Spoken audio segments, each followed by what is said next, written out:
Hello again, everybody, and welcome to Greenville Lions football, sponsored by GEUS. We're coming to you tonight from Terrell's Memorial Stadium in Terrell, Texas, where the Greenville Lions at 1-6 will meet the Terrell Tigers at 4-3.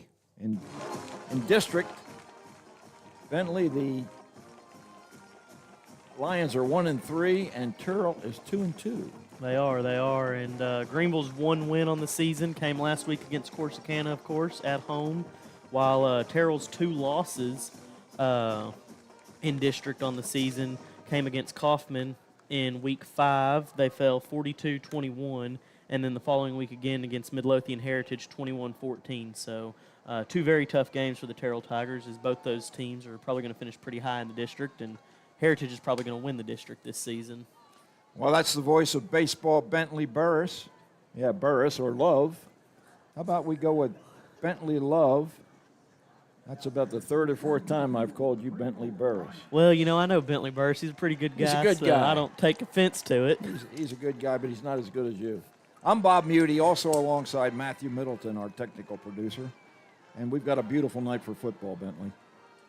We do. We're looking at a kickoff temperature of about 83 degrees and clear, no rain in the sights, and looking like it's going to be a great night for some great football.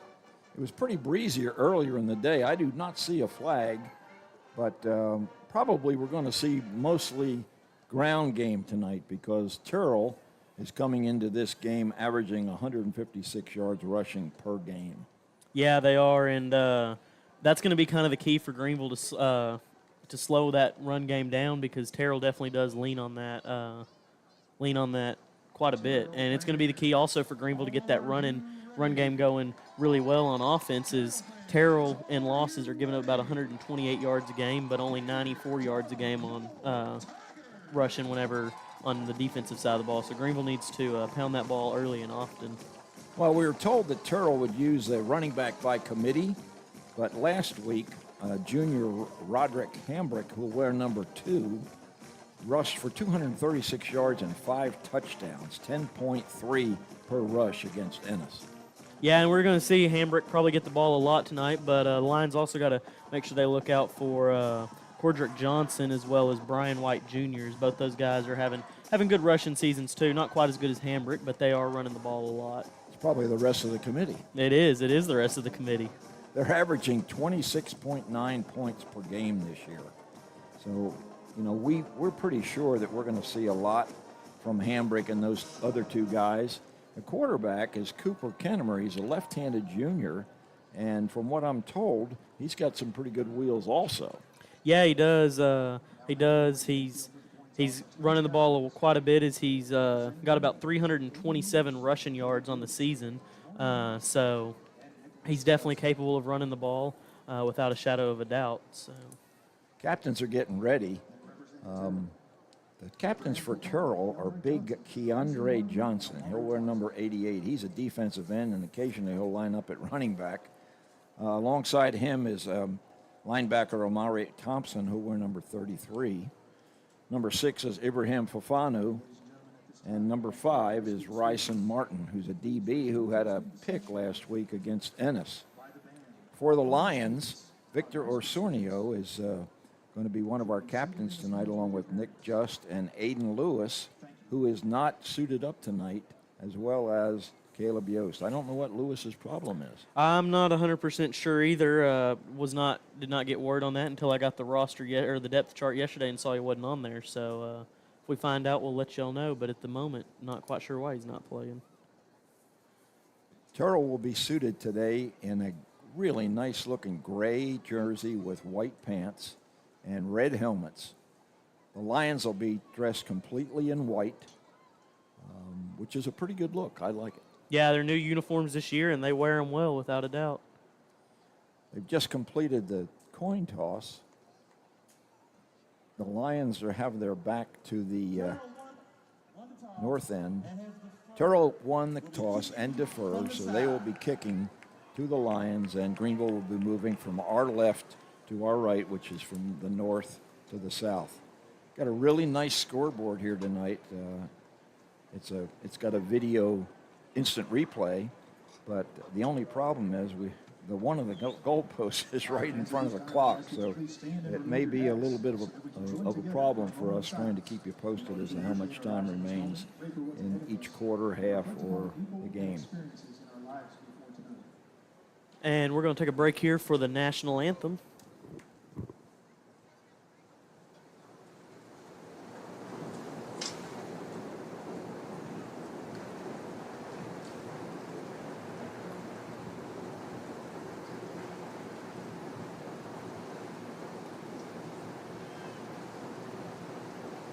Thank you. Now, fans, please remain standing and direct your attention to the north end of the field as we honor America, our former military service members, and those currently serving at home and abroad. Please join in singing as the Terrell Tiger Band plays the national anthem.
And that version of the national anthem played by the Terrell High School Band. I was looking at the coaches down here for Terrell. They're on our side of the field, of course, and I saw the one gray-headed coach, and we know, of course, that's Marvin Sedbury Sr., the father of the head coach here in Terrell. And we have a lot of fond memories through David Claiborne and I about Greenville's time with Marvin Sedbury as head coach. Yeah, you definitely do, definitely. He was just extremely successful and built a program that took us to many a playoff game in various venues, from Texas Stadium to the Cotton Bowl to Memorial Stadium in Mesquite and many, many others. Looks like we're going to have the kickoff now from Juan Abundas. He wears number 17. Kind of a good-sized kid for a kicker. Of course, we're used to Joshua Rojas, the kicker for Greenville, and he's not a real big guy, but he's got a pretty good leg. So let's see what Abundas has for us tonight.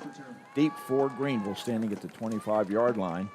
More than likely, that's going to be Hale and Chris Whitus. And now backing up a little bit as they go into a formation which will handle the pop-over kicks if that's what Abundus tries to do. So we're about ready to get underway here at Memorial Stadium in Terrell. Here's the kick. It's a deep kick, and it's going to go into the end zone. And that'll come out to the 30-yard line. If I'm right, is it 25 or 30? 30 in the pros. I think it's 25 here in high school and college. Yeah, I believe it is 25, and that was a great decision there by Whitus to just let that one bounce into the end zone, as he didn't have much room to work with on that one. Well, there was a possibility it might have gone out of bounds, which would have resulted in a 5-yard penalty against Terrell. So, yeah, I think it was a real good decision on his part. Bryson Sanders will be the starting quarterback for Greenville. He wears number 10. He's got Jaden Johnson, who had a huge week last week against Corsicana, next to him. Whitus is in motion. Now he goes around behind Johnson. Johnson has the ball. Looked like he had some room, but he is met right at the line of scrimmage. Yeah, he tried to get something going there, but was quickly met right at the line of scrimmage by number 8, Caden Valentine, the junior linebacker for the Tigers. Yeah, we were talking before the game that it'd be nice if the Lions could establish a run game early and put some points on the board. Second, we'll call it 10. Whitus once again in motion, again wraps around behind Johnson. Again, another handoff to Jaden Johnson, and he plows forward this time for maybe 4 yards.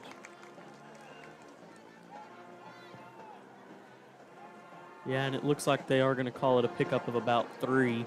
And pickup of 3 isn't quite as much as they probably would have hoped, but saw Ethan Brandon on that play on the right side at H-back, and that's something we saw a lot. Whenever they run to Brand's side, typically good things happen. Yeah, Ethan Brand now has taken over that H-back spot, and he apparently does a pretty good job leading the interference. Here's 3rd and 7 for the Lions. Ball at 28-yard line. Sanders rolls right, looks downfield, has his man. That's Caleb Hale. And Hale is out of bounds at about the 43-yard line. Nice throw and catch.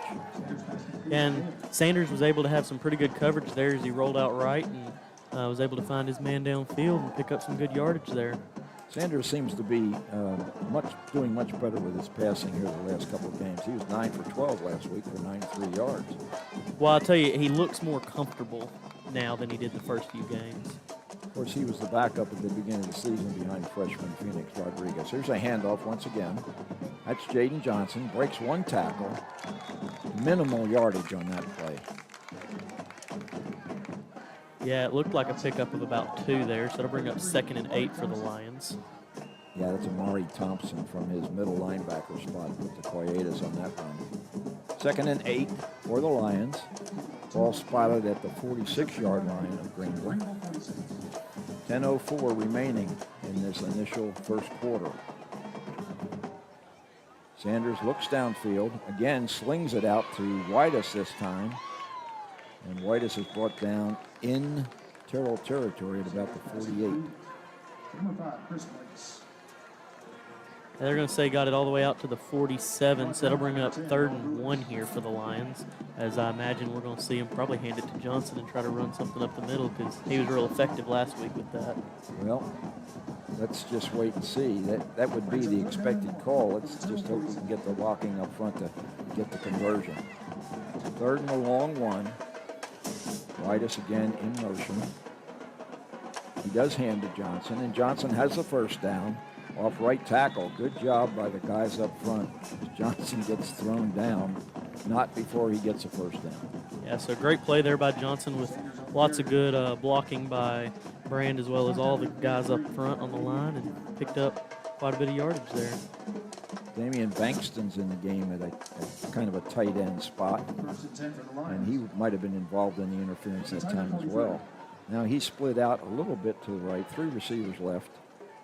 Jaden Johnson goes in motion. Sanders looks toward him. Now he's going to run it. He's got a little bit of room.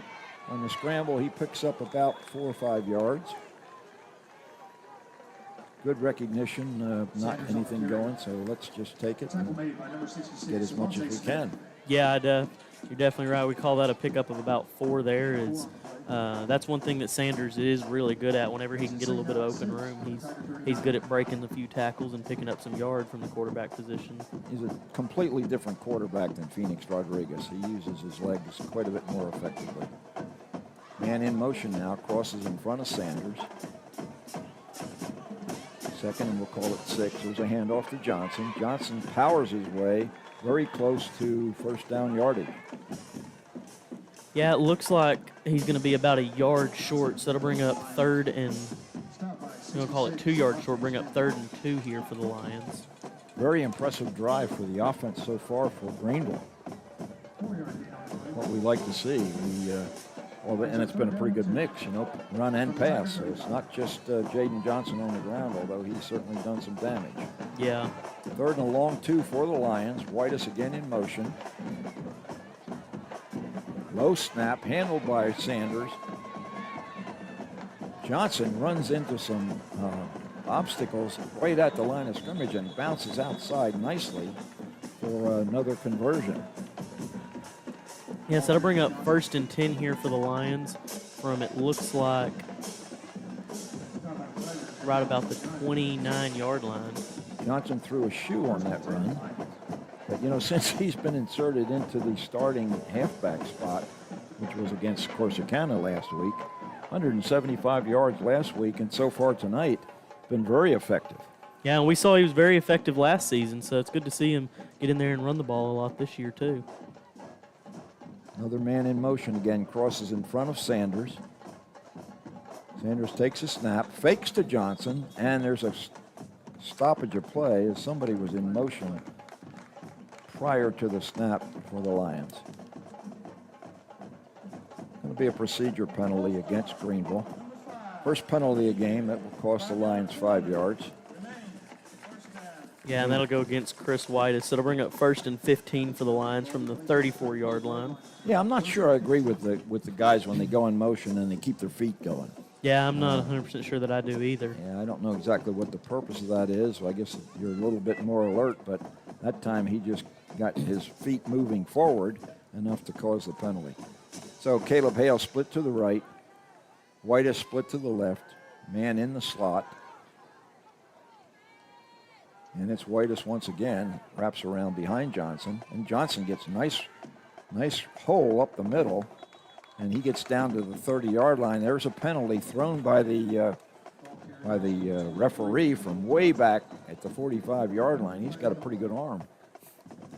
Yeah, so we'll see what that penalty is and who it goes against. But it was a good run there by Johnson to get him started on 1st and 15. He's coming over to the Terrell coach. So we'll just wait and see if it's going to go against the Tigers.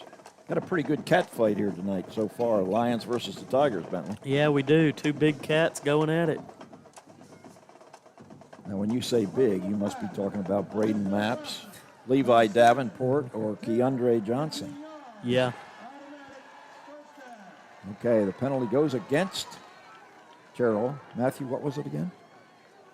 Personal foul. Might have been a face mask. Something along those lines, but it looks like that's going to be a 15-yarder and give Greenville a new set of downs. Well, it looks like it's going to be spotted about the 15-yard line. This field is a beautiful field with alternating dark green and light green every 5 yards. First down, Greenville. Brand in motion.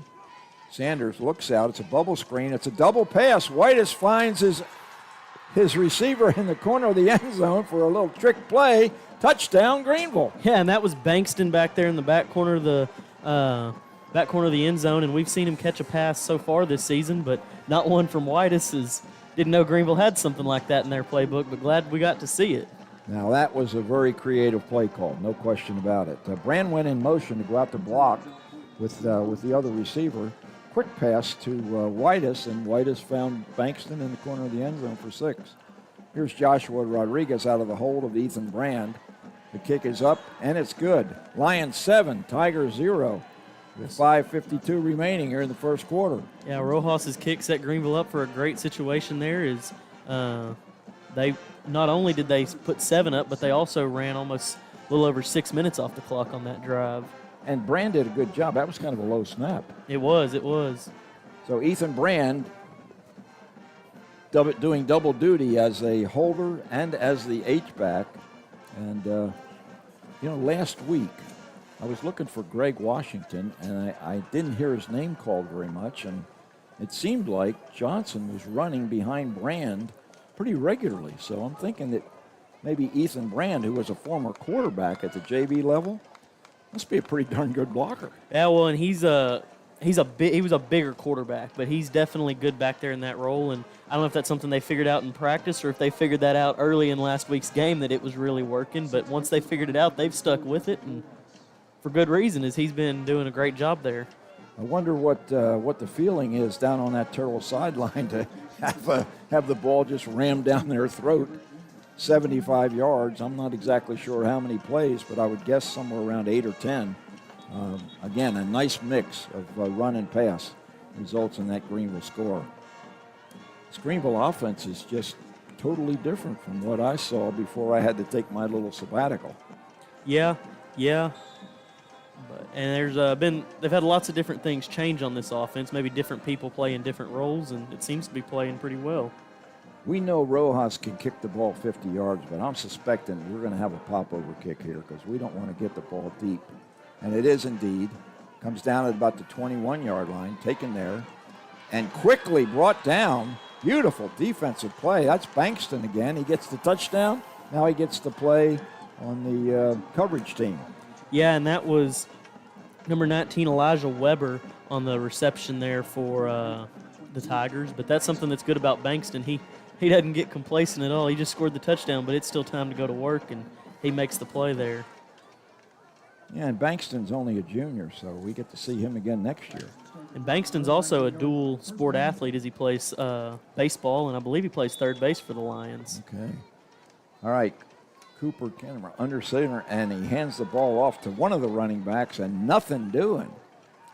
And it's like Cash Garcia, maybe one of the guys on defense there. That was Cash Garcia as well as Mark Dumas and Caleb Yost all back there in the backfield. Looks like we may have a different defensive alignment. Normally they've gone to 3 guys down, but I'm counting maybe 4 this time. So they're anticipating a run game, and everybody's up close.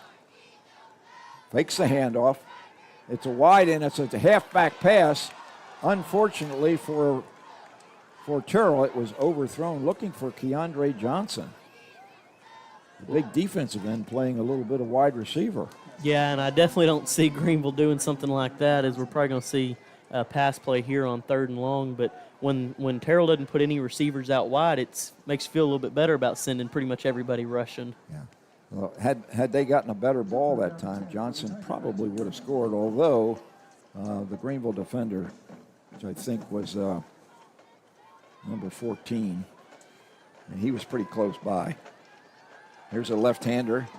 Pass with the flea flicker, or the little hook and ladder, and they get a good run after the pitch by Julian Ashley.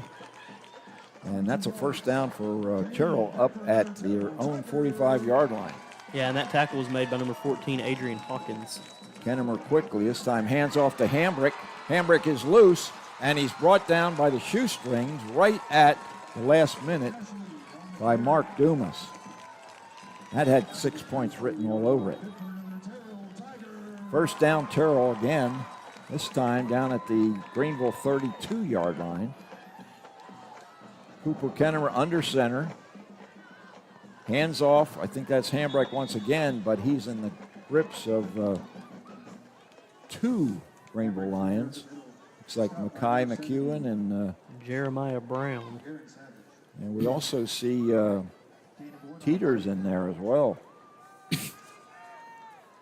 Big sophomore Armstrong Teeters making some plays. He's one of the 5 down linemen that Greenville is setting up in. At tight formation. Cooper's rolling wide. Oh, and he gets popped by Cody Waldrop. He was vulnerable right there. He was trying to stay in bounds with that old tightrope, and woof, he took a whack.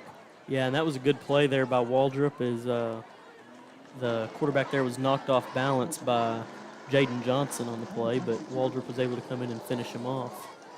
Lovely clean hit, and Kennemer, to his credit, just popped right up. That's something about Waldrop. When he hits you hard. He leveled a guy last week against Corsicana, and he definitely wouldn't want to get hit by him myself. Very tight formation with two running backs behind Kennemer. And big Keandre Johnson is playing on the offensive side in an H-back position. Hand off to Ashley, and he's going around the right side, and he's loose down close to the end zone. He dives, and it is a touchdown, Terrell. There's a flag back here on the 26-yard line. So we'll see what that is, but it was a great run there by Ashley. It's going to be holding against Terrell, so that one will be coming back. So that touchdown is wiped out. And the score remains Lions 7, Tigers nothing. 4:09 remaining here in the first quarter. The clock, of course, is stopped on the penalty. Ball now spotted at the 31-yard line of Greenville. And in looking at the sticks, it's going to be, I'm going to repeat third down. Now they've moved it back. It's going to bring up 36-yard line of Greenville. Bring up 3rd and 14 here. So third and long for Kennemer, who can throw the ball. He's got one man split right. Johnson goes right. Under pressure is Kennemer, and he's brought down for a sack by Armstrong Teeters. Yeah, so that's going to bring up 4th and 14 here as he maybe got back to the line of scrimmage, but just barely. And it's going to set up.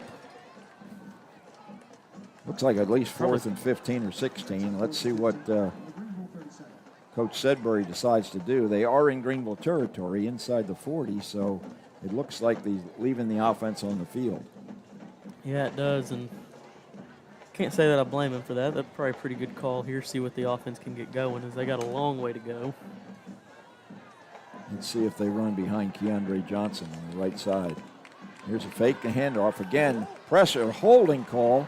Very obvious holding call on Armstrong Teeters. And that one's... Yeah, they're going to get Cody Waldrop there on a horse collar call as well. Well, the holding call by number 52 of Terrell was so obvious. Saw it from up here real clear as day. Yeah, that's Frank Gayton, and he just had an armful of Armstrong Teeters. And I was watching that. I didn't see the end of the play, but let's see if they're going to call for fouls against both teams. We have holding, number 52, Terrell. We have personal foul, horse call against Greenville. Those penalties are offset. Replay, third down. Wow. Boy, the pressure that the Greenville defensive line is getting on the quarterback is pretty impressive. Yeah, definitely. So it'll bring up 4th and 15 here as they're going to replay the down. Well, obviously, Terrell's going to try to get it through the air. I'm not going to rely on a running back getting 15 yards. 4th and 15, 3:16 remaining here in the first quarter. And now a timeout for Greenville. And the coach is not happy with a little confusion there. They might have had 12 men on the field. I'm not sure exactly what it was. We're going to take a break with them, and we'll be back after this word from GEUS.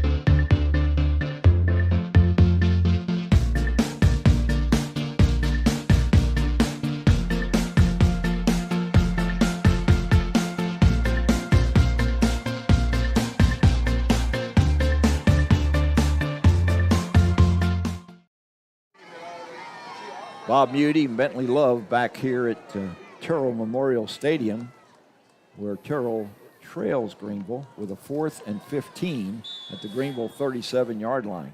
Their quarterback is junior Cooper Kennemer. He pitches high, and now it's a reverse.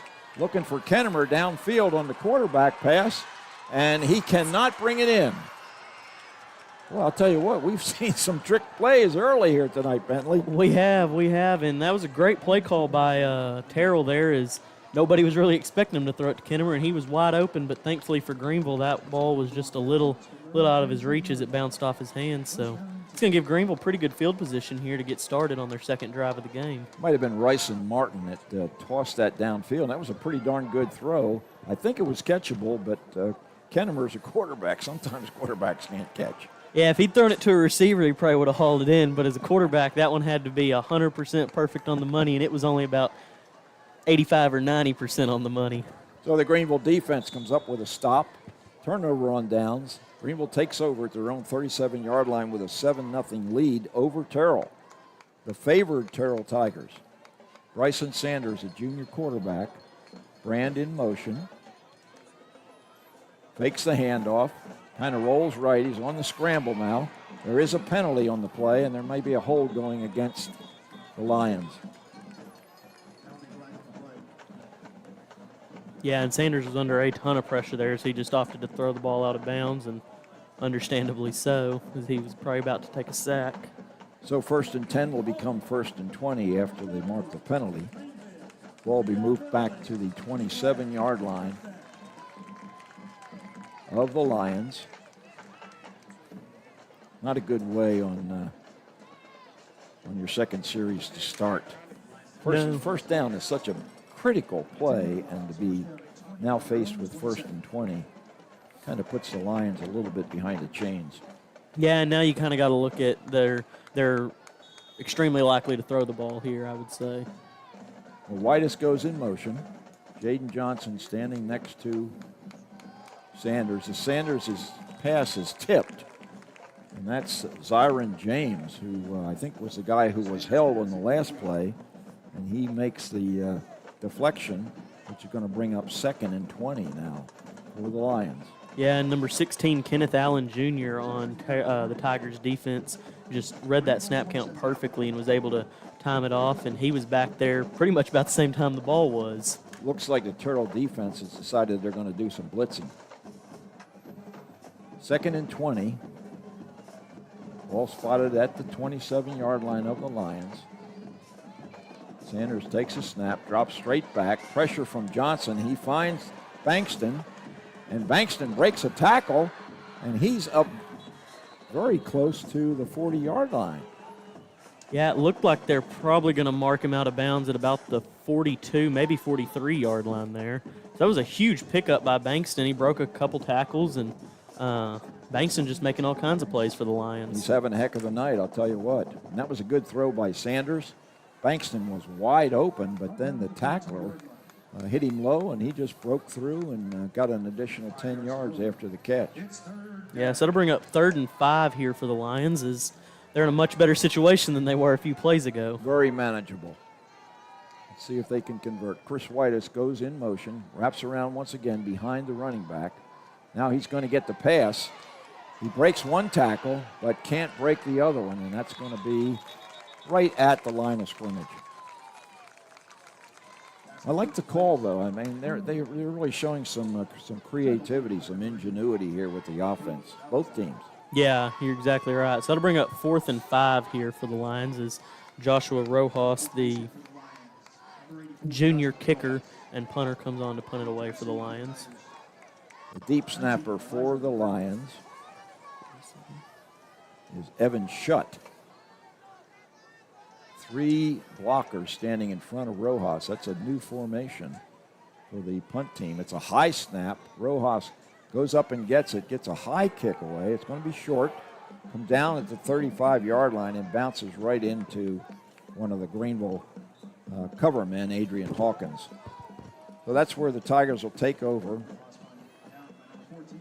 1:52 remaining here in the first quarter. Greenville leads Terrell 7-0. A little bit surprised at this point in the game. Of course, Terrell had that touchdown called back earlier, but the Greenville defense is playing very well. Yeah, and they've been playing pretty disciplined for the most part, besides a couple penalties, and that horse collar being one of them. Kennemer under center. And they make a bunch of shifts on the offense. And let's see if they had three or four guys in motion at the same time. And Armstrong Teeters jumped across the line of scrimmage, and that's a procedure penalty against Terrell. So 1st and 15 for the Tigers. Yeah, and you hate to see those penalties go against you, but it's pretty nice when they're going against the other team.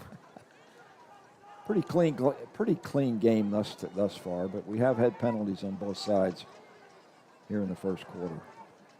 2 running backs behind the quarterback, who's under center. Hand off to Hambrick, and Hambrick's got some room. He's up the middle, and he almost breaks it, but he's brought down at the Greenville 40-yard line by the 2 safeties. Roderick Hambrick Jr. Yeah, good play there by Hambrick as he broke several tackles, but thankfully Greenville's safeties were back and eventually able to get him down. And they're quickly to the line of scrimmage. Handoff this time to Ashley, and he's loose down the right side, and he's going to go to the end zone.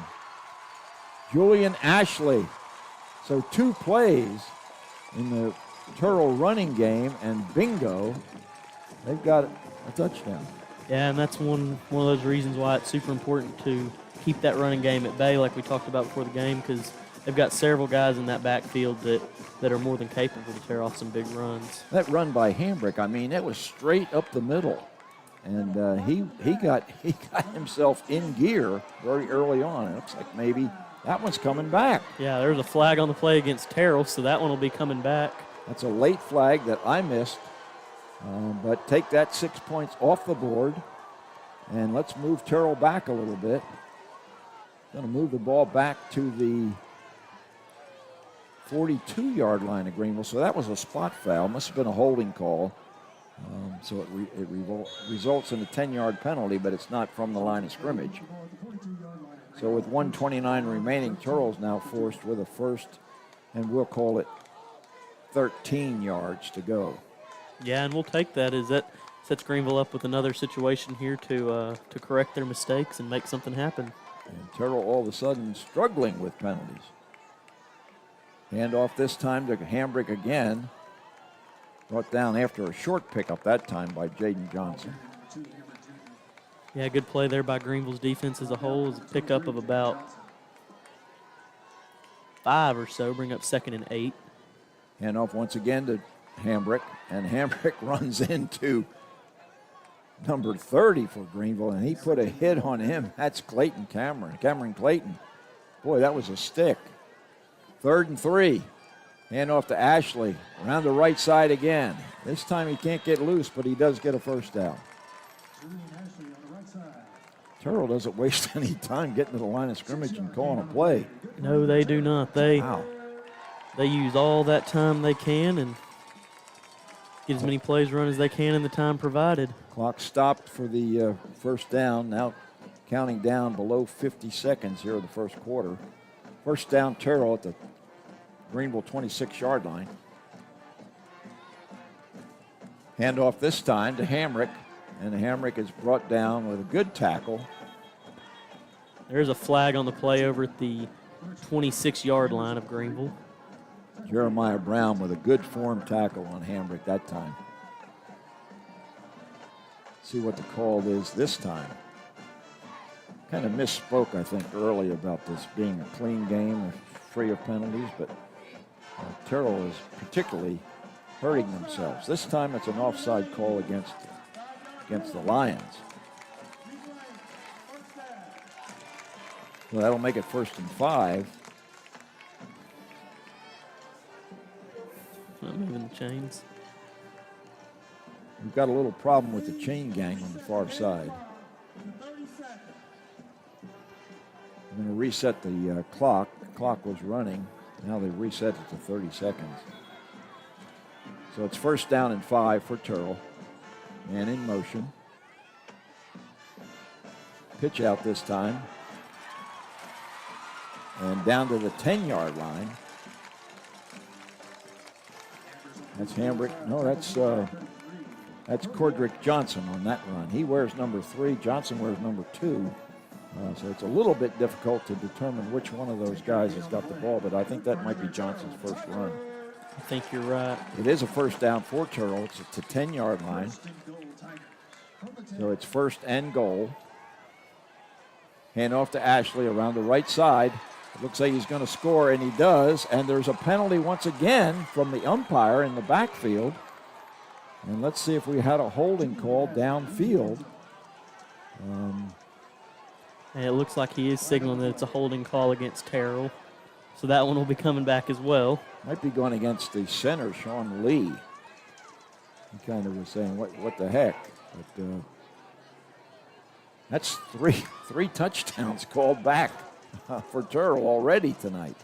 So you can see where, they can really pile up the yardage. But if they don't stay away from the laundry, we might just win this one. I got a lot of football left to play, but definitely frustrating to have 3 touchdowns called back in the first quarter because of holding calls. So that is the end of the first quarter, so we'll take a break, and we'll be back in 30 seconds after this word from Greenville Electric Utility. Public power means that your utility is community-owned and not for profit. It is a commitment to our community. We pride ourselves in local leadership and accountability. At GEUS, our mission goes beyond delivering electricity. It's about providing low-cost yet reliable and high-quality electricity, television and internet services, and giving back to the community we live in. At GEUS, public power means local leadership and a shared vision for a brighter, more connected Greenville. Together, we're lighting the way to a better future. And we're back here at Terrell Memorial Stadium. I'm Bob Muty alongside Bentley Love with Matthew Middleton at the controls. We call him Coach Middleton. And we've got David Claiborne in the booth with us tonight. Press box space is fairly limited here, so David's going to be close by when we need him at halftime to give us the stats. But I think penalties are going to be a big statistic for this first quarter anyway. Yeah, it'll definitely be interesting to hear what they've racked up, and both sides, but definitely Terrell. The referees are spotting the ball, and it's just outside the 10-yard line, about at the 12, and it's still going to be first down. And I guess it'll be first and goal from the 12-yard line. Hamrick and Edward Robertson behind Cooper Kennemer, the junior quarterback.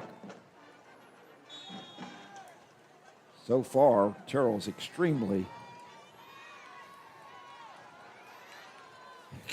troubled by penalties is what they've been extremely. And there's Kennemer on a keeper for short yardage. Yeah, it was a fake flip and decided to keep it himself. He picked up about 4 on the play, so it'll bring up 2nd and 8 for second and goal, 8 to go. Did that look like maybe a broken play? Maybe a little bit. Okay, 2nd and goal from the 9-yard line. Bryson Martin into the game at a receiver spot. Now he goes back into the huddle. He's decided to go the other side of the field. Terrell runs from a very tight formation with one split receiver. Ashley and Hamrick in the backfield. Pitch to Ashley. He tries to go up the middle. He's surrounded by lots of white shirts that are pushing him back, but he got down probably pretty close to the goal line. Yeah, it's going to be 3rd and goal here from the 2. So not much yardage for Terrell to go, and imagine we see Greenville kind of stack the front up here as we saw them do that early in the game, and it was somewhat effective, and now that's definitely, you would think, that's where Terrell's going to go with the ball. Goal line stand would be nice. Would be extremely nice. Terrell got 2 more plays to try to punch this one into the end zone. 3rd and goal from the 1.5-yard line. Hand off to Ashley, and he's into the end zone, and there's no foul on the play. Yeah, so the this touchdown is going to stand. Will stand and bring the score line 7, Tigers 6 as they trot the kicking unit onto the field. So the Tigers finally get pay dirt with 10:32 remaining here in the second quarter. And now Abundis will attempt the extra point to try to tie this one up. The left-footed kicker. almost blocked, but he gets it up, and it's through the uprights. 7-7, Terrell and Greenville. Yeah, and that was number 0, Daniel Renner, who got back there for the Lions and very nearly blocked that kick, but was a little too late. So bring us, like Bob said, score 7-7 as we await the kickoff from the Terrell Tigers, and I imagine we'll be looking at Caleb Hale as well as Chris Whitus back to receive, most likely for the Lions. Well, I'm betting that the offensive coordinator for Terrell is having a word with the entire offense, reminding them that we don't need to be holding guys. Our guys are fast enough.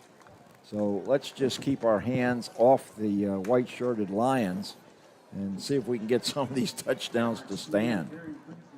Yeah, I imagine we're going to see something similar to that. So Abundance will be kicking from the north now. The Lions will be moving from south to north, our right to our left. Once again, a beautiful evening for football on a beautiful field with beautiful people on either side of me and one behind me. What a couple guys. All right, here's Abundance, approaches the ball. It's a deep kick. Caleb Hale takes it at the 5-yard line, takes it up the middle, and he is smothered at about the 15-yard line. Yeah, so a decent little run back by Hale, as that looked like probably a run back of about 13, 14 yards there. Might would have been a better decision to just let that one bounce into the end zone. Yeah, you never know. That's the only thing. If that ball doesn't bounce into the end zone, you wait any longer, then you're really in trouble. Yeah, and we've seen Hale as well as Whitus both run the ball back 30, 40 yards before, and so you definitely understand the call there. But Greenville's going to be set up here. It looks like they're going to call it at the 15-yard line, so 1st and 10. This will be the deepest field position for the Lion offense starting. And goes out of the game. So let's see if Greg Washington is in at the H-back position. Some confusion in the Greenville's backfield right now. 9 seconds on the play clock. Sanders has a man in motion, hands the ball off. Johnson bounces off a blocker. Is that Tobias Abram maybe in there now, giving Johnson a break? I think it might have been. Johnson, of course, playing both ways. Yeah, that was Abram on the carry, so he picks up about 3 yards. And they do have Greg Washington in at the H-back position.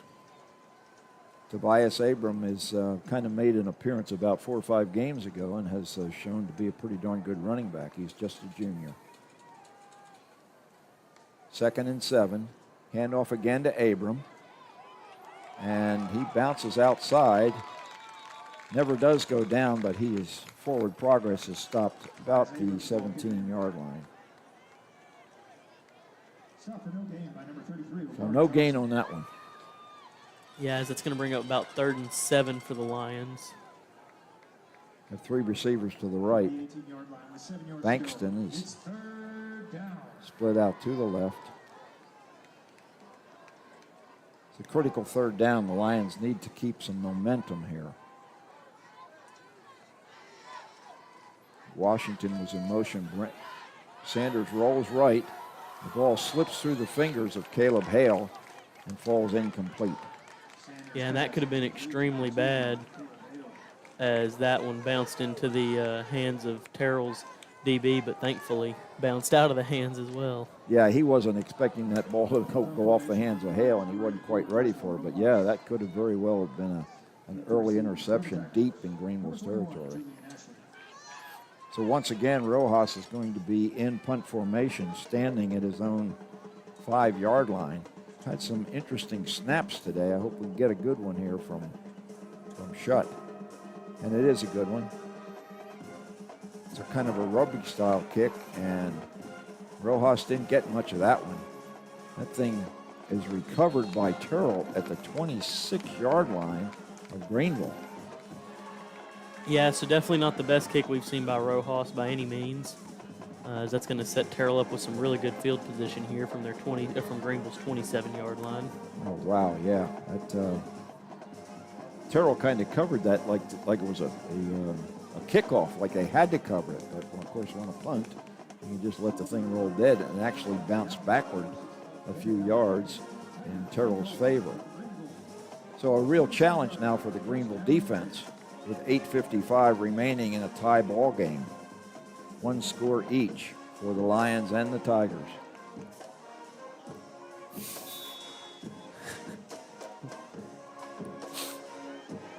It's really interesting to see a quarterback under center. I mean, we just don't see that very often, but Junior Cooper Kennemer is under center, has been on every play so far in this game. And that lends itself to quick handoffs, and that's just what they've been doing.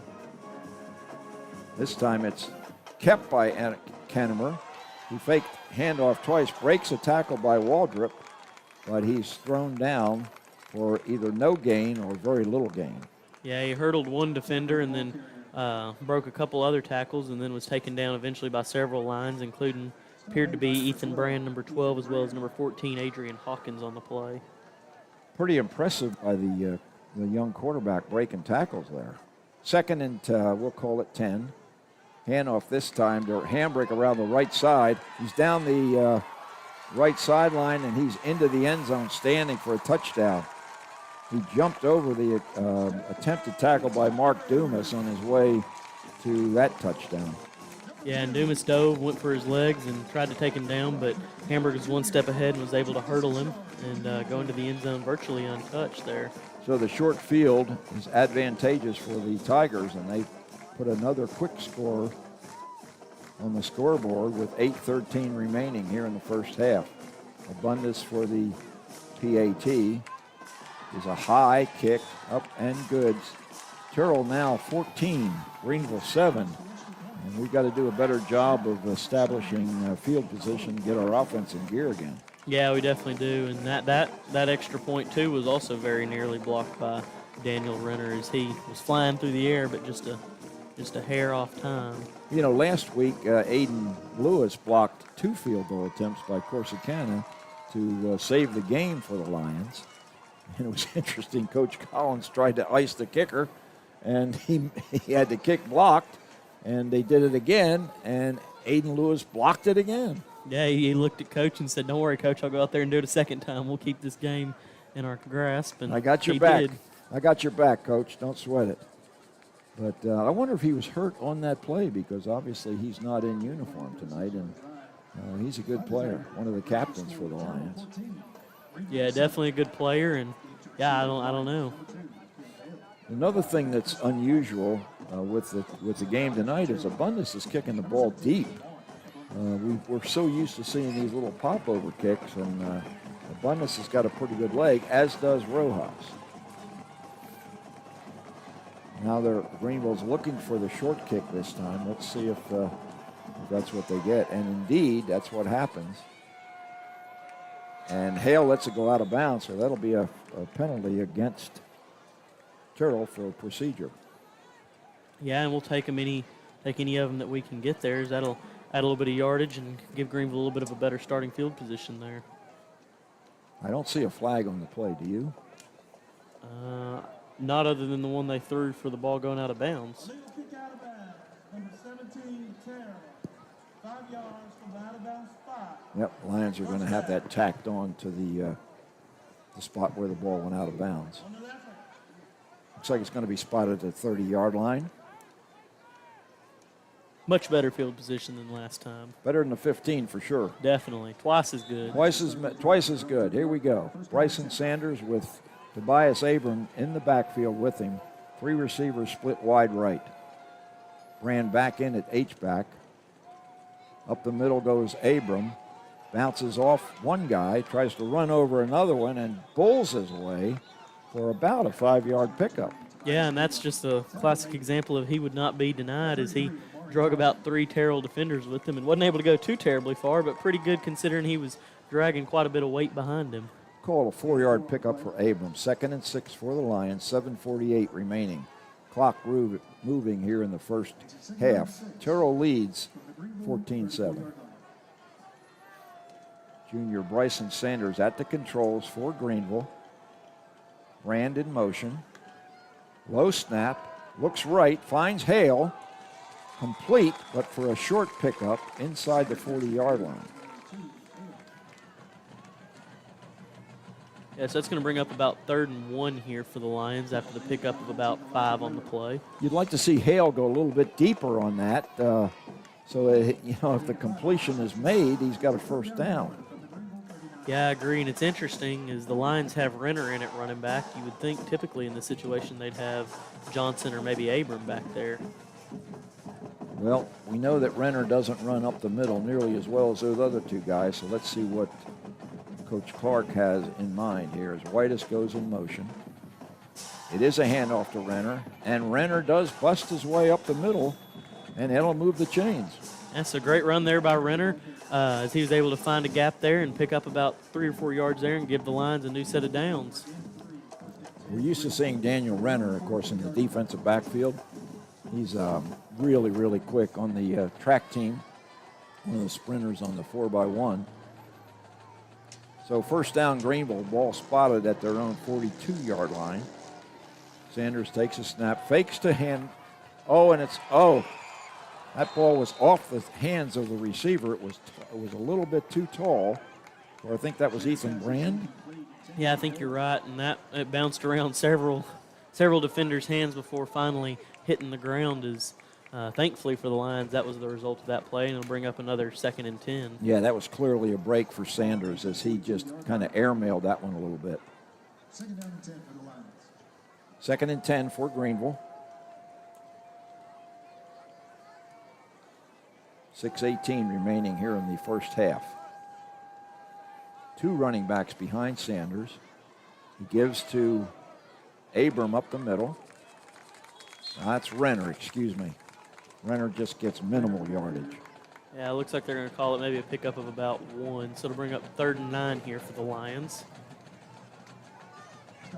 Big guys up front are anchored by Nick Just with Osurnio and Braden Maps and Levi Davenport. And Mario Valentine, I think.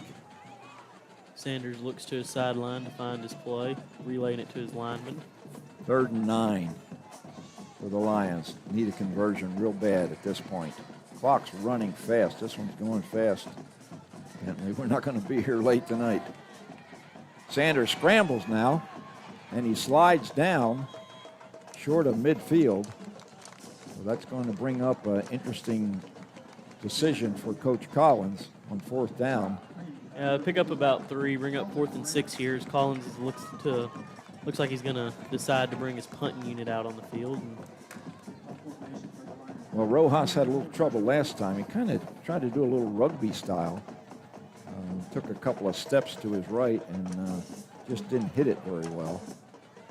He's standing now at his own 34-yard line.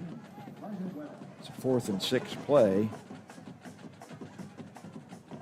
It's a little bit better kick this time. It's down the right side, bounces high, finally takes a Greenville roll, and the Lions watch it go out of bounds at the 28-yard line of Terrell. Yeah, so a pretty good kick there by Rojas is just going to give Terrell, looks like they're going to mark it at the 29, so Terrell will be starting here 1st and 10 from the 29-yard line. Let's see if the Greenville defense, which has been pretty busy here in the last couple of series, chasing these running backs, they got to get some containment on the outside. The defensive ends have got to keep the running back inside, or it's going to be trouble because there's such speed in that Terrell backfield. Cooper Kennemer, junior quarterback, looks to be about 6 feet, maybe 165 pounds. Crouches low, fakes, looking downfield, has a man wide open, and it's caught. I think that might be Hamrick, and Hamrick's going to score. Beautiful catch, throw and catch, and it beat Cameron Clayton on the play for a Terrell touchdown. You talk about lightning striking. Yeah, wow. And that was Tamayan Ambers on the reception there for Terrell. It was a huge throw and catch there for the Tigers. And a crazy turn of events there. Number 3, not number 2, right? Yes, sir. Wow. Well, that was that 76 yards? Yeah, right about there. Well, here's Abundis's kick. It's up and good. Terrell now 21. Lions 7. The quick strike offense catches the Lions napping. Just a beautiful throw and catch. Yeah, and that whole drive took off maybe 7 or 8 seconds off the clock for the Tigers. So I'm going to be looking at Greenville receiving a kick here with 4 minutes and 28 seconds left to go in this first half as they look to try to get something going here as we get ready to head into halftime. Well, you won't see a better pass and a better catch than that one. Yeah, and he just got behind Clayton there, and of course Clayton playing safety once he got behind him, there was nobody else to stop him, and it was just a foot race to the end zone. That's a spot where you might normally see Daniel Renner. Clayton's not quite as fast as Daniel is. So with 4:28 remaining, as Bentley said, the Tigers have imposed their will offensively on the Lions after having a penalty-marred first quarter and steal several touchdowns from their offense. And here's a quick kick. It's going to be short. Taken by Hale and fumbled. Lions are the first ones to get close to it. He fumbled it forward about 10 yards.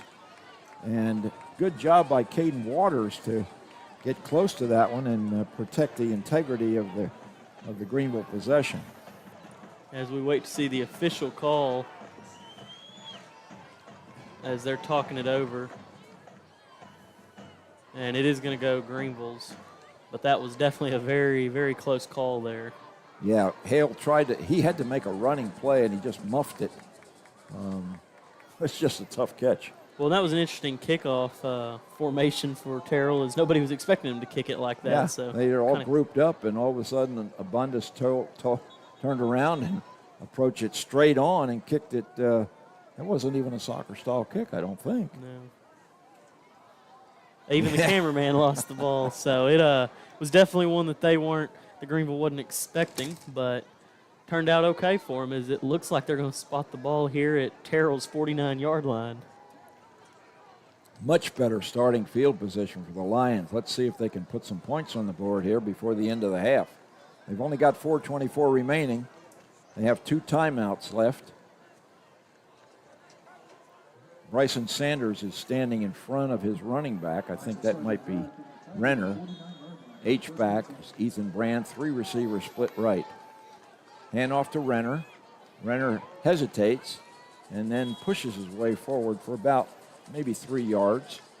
Yeah, it looks to be a pickup of about 3. So it'll bring up 2nd and 7 here for the Lions. Damian Bankston, who's had a big game so far tonight with the Lions' only touchdown, on a pass from Chris Whitus, a little halfback pass action. So Bankston comes left. Outside him is Chris Whitus.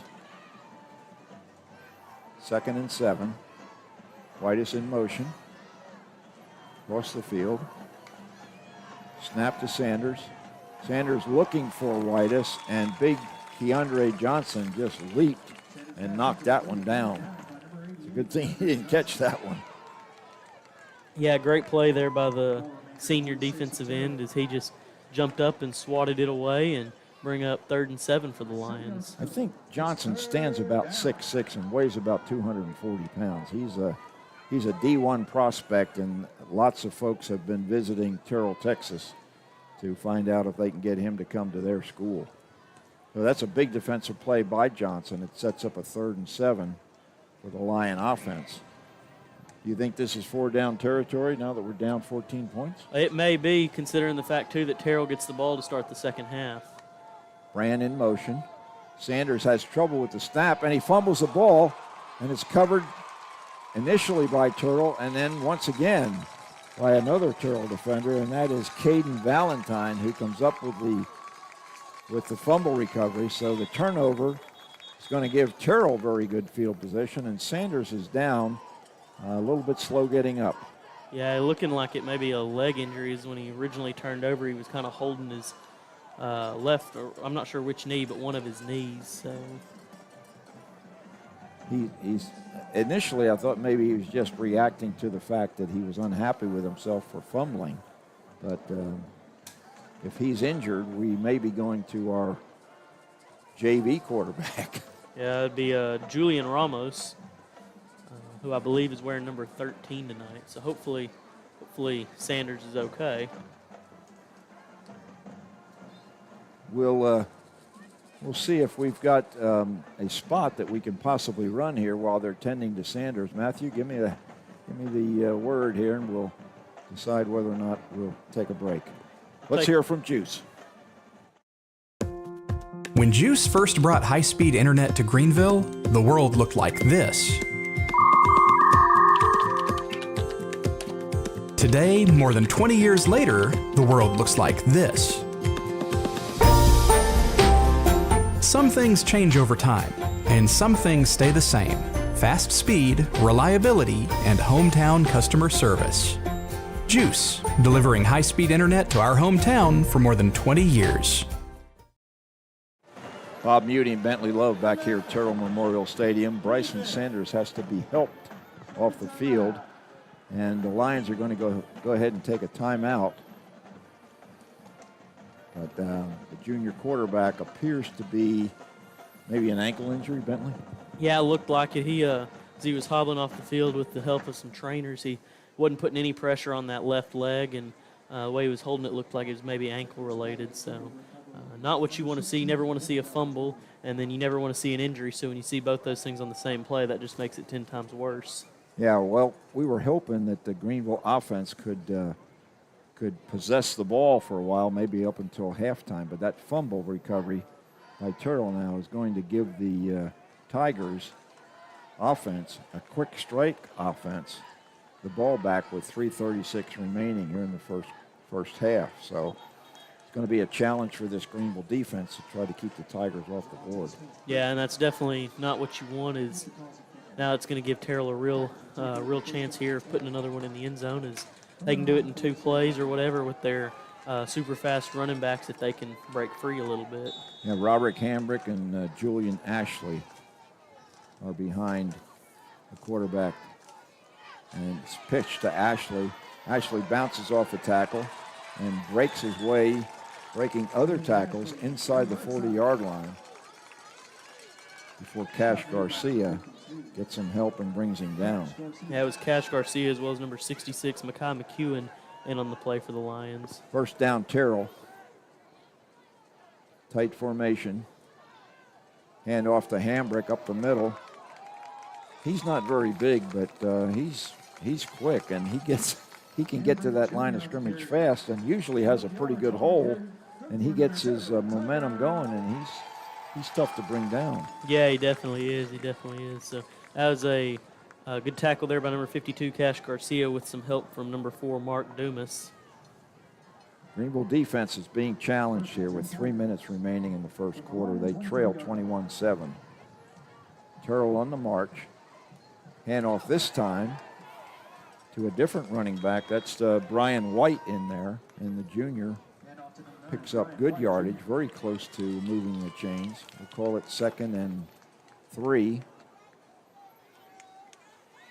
Quickly to the line of scrimmage. Again, a handoff. This time, he breaks a tackle. That was Jeremiah Johnson that had a hold of him, but he couldn't bring him down. Jeremiah Brown, I'm sorry.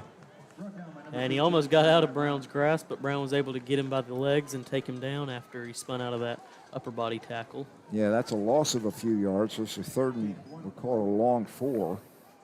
Terrell with 2 minutes and 10 seconds remaining. They do have their full complement of timeouts, so they can manage the clock any way they want. And now it looks like we've got a referee's timeout or possibly an injured player. Yeah, it was number 15, Jeremiah Brown, walking off for the Lions. He made a good play there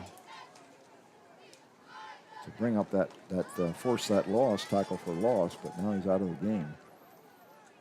Injuries hurting the Lions here all season long, actually, and again tonight, victimized by the injury bug. 3rd and 4 for the Tigers. Kennemer's fakes. It's a reverse handoff, and it looks like this is going to be stuffed by Ligarian Savage. And Savage was all over that play as he's going to take them all the way back to bring up what looks to be 4th and 9 here. So great play there by Savage. Well, I don't know that Terrell is in the habit of kicking field goals, but this would be a good opportunity for Abundus if the offense decides to do that. But it looks like they're gonna go for it on 4th, and we'll call it 9. Well, let's see if the defense can get that turnover on downs. That's could be so important to the final outcome of this game. One receiver split wide right.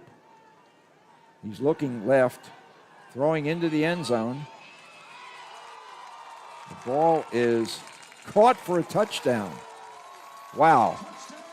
Looked like maybe he might have been out of bounds. The Greenville defender was close by, but a really good throw, just in the right place. Yeah, he just perfectly threaded the needle there. It was a great throw, great catch. As that was number 0, Daniel Renner, in coverage there for the Lions, and just not quite able to knock that one away.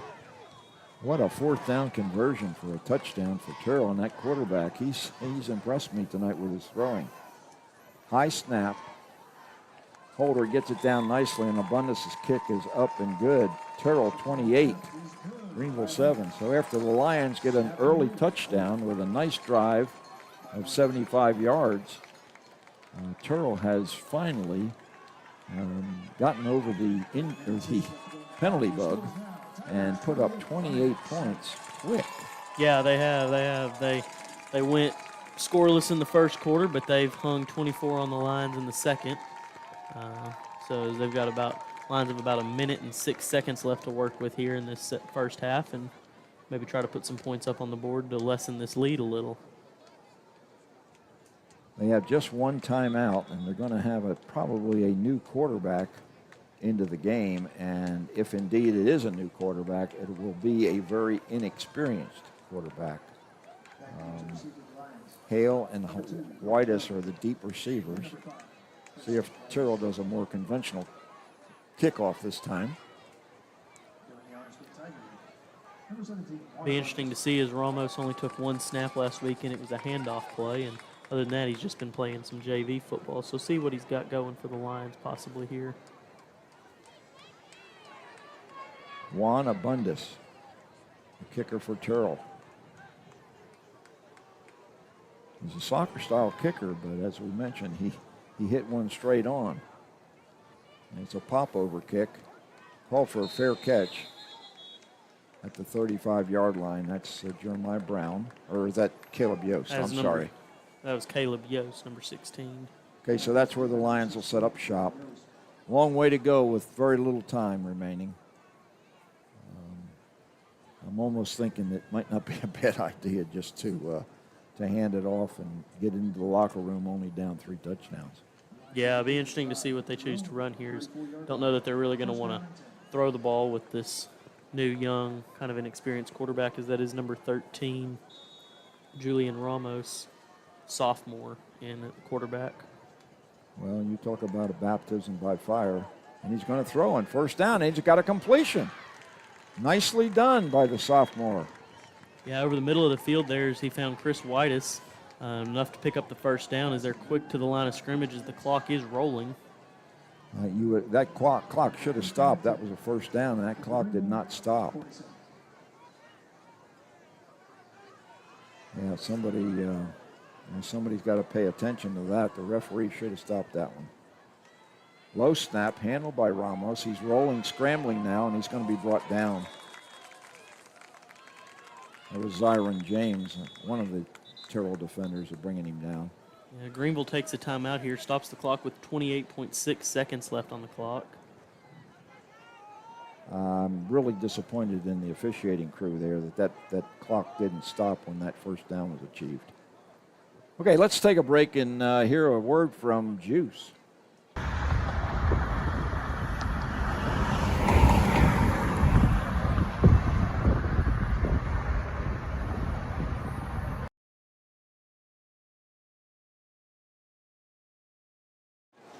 Bob Muty and Bentley Love back here at Terrell Memorial Stadium. By the way, folks, it's Bentley Love, not Bentley Burris. But Bentley Burris, wherever you are, you're getting a lot of press tonight, Padma. Oh boy, Greenville looking at quite the situation here. Is they've got about 57 yards to go here and only 28 seconds to travel that distance. Yeah, 28 seconds. It probably ought to be 48 because that clock should have stopped after that first down pickup. Yeah, you're probably right. We got to talk to the clock operator at halftime and say, wait a minute now. That was a homer call there. Yeah. Hi. Second down and 14 for Ramos and the Greenville Lions. He looks to his right. It's a little bubble screen. It's complete, but very short yardage to Chris Whitus. Yeah, it doesn't look like Greenville may run one more play here, but they're about out of time. Yeah, they're quickly to the line of scrimmage. We've got three receivers, including Ethan Brand, widest to the left. Again, a low snap. It's going to be a long pass, and it's over the head of Whitus and falls harmlessly to the turf as the clock strikes 0. Halftime here at Terrell Memorial Stadium. And the score is Terrell 28. Greenville 7. As we see both teams head into their respective locker rooms, and Greenville's band fixing to come onto the field and present their halftime show.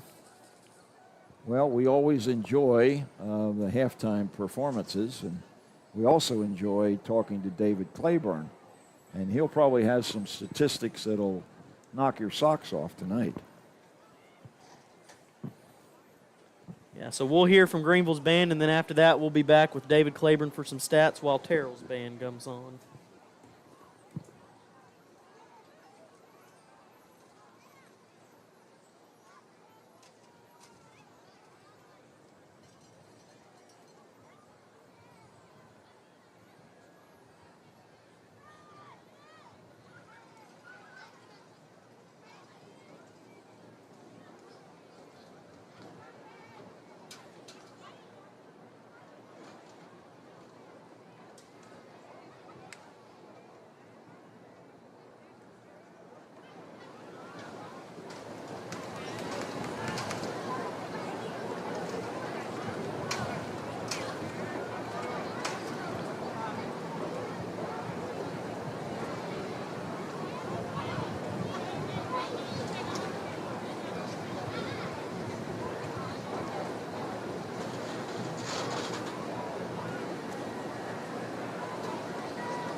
Ladies and gentlemen, Greenville High School is proud to present the oldest drill team in the world, the Flaming Flashes.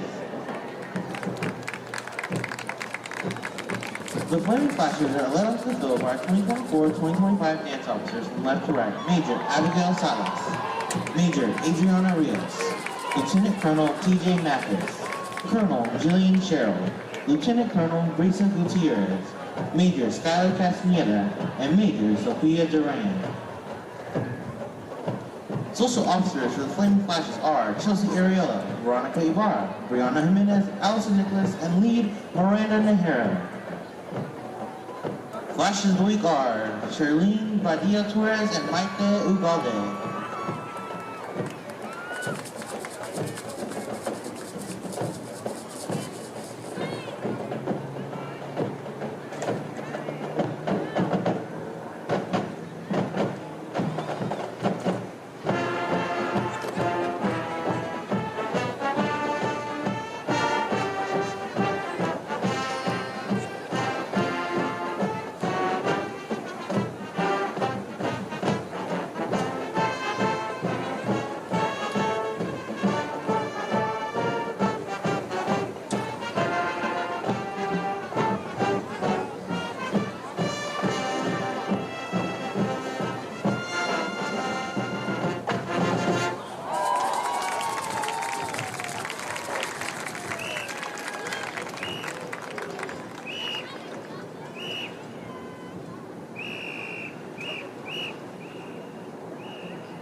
The Flashes will now perform a kick to bad guy. The Flashes would like to dedicate this performance to our GEUS staff member of the week, Miss Stewart.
Ladies and gentlemen, the Flaming Flashes.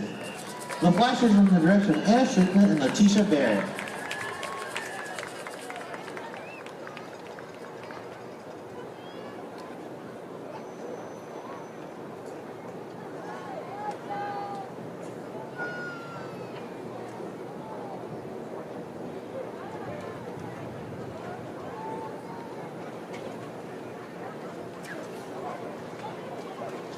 Now performing is Greenville High School's award-winning Lion Pride Band. The Lion Pride Band is in its 94th year and is under the direction of Head Director Dr. Matt Ownby, Assistant Director Luke Daly, and Percussion Director John Grant. Color guard instruction by A.J. Point, drill design by Stephen Cross. Congratulations to the Lion Pride Band on their recent superior and excellent UIL ratings. Drum majors are Ayanara Escobar, Angelico Caleria, and Mariana Ochoa. The Lion Fry Band is proudly sponsored by Lions Bank, Bottle Cap Valley, Fuller's Nursery, Greenville Masonite, in loving memory of Carla Conover, McDonald's, Loretta Clinic, Select Sod and Stone Supply, Sunshine Window Tint, Texas Farm Bureau Insurance, the Texas Theater, UAW Local 967 Greenville, Texas, EFS Signature Landscape. Our section is the trombones. Please enjoy this year's Lion Pride Marching Production Full Throttle.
Bob Muty back here at Terrell Memorial Stadium, where the Tigers lead Greenville 28-7. With me, of course, at halftime is our usual halftime guest from the Greenville Herald-Banner, the legendary sports editor, David Claiborne. Welcome. I don't know about legendary, but I am the sports editor of the Herald-Banner. You are legendary, no question about it. Hey, we had quite a game here in the first half. I loved the first quarter. I didn't like the second quarter too good. First quarter was a great start by the Lions. They, got the ball when Terrell decided to defer and drove the ball nicely down the field and mixed it up pretty well. And then had that flea flicker pass from widest to Bankston. That was I don't believe I've seen that play this season. I hadn't seen it. Yeah, and that was a good call, and they looked good. It's 7-0, and then Terrell gets those 3 touchdowns called back, and looked like breaks were going the Lions' way, and then all of a sudden they weren't. What was the penalty situation? The penalties, Terrell's been his own worst enemy. 6 penalties for 55 yards. At this rate, they're going to get 12 if they don't wise up a little bit. Lions 3 penalties for 30. That's been the thing. The Lions don't make a lot of penalties.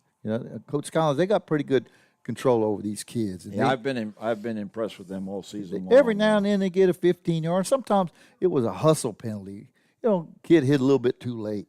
But usually they don't get the unsportsmanlike. I think they had one last week. It was kind of out of character. But, Lions are playing under control. It's just, the injury bug has really been a problem. All right, so stat-wise. I had both teams with 7 first downs. Greenville got most of their first downs on that first drive. And Terrell didn't get more first downs because they had some quick strike touchdowns.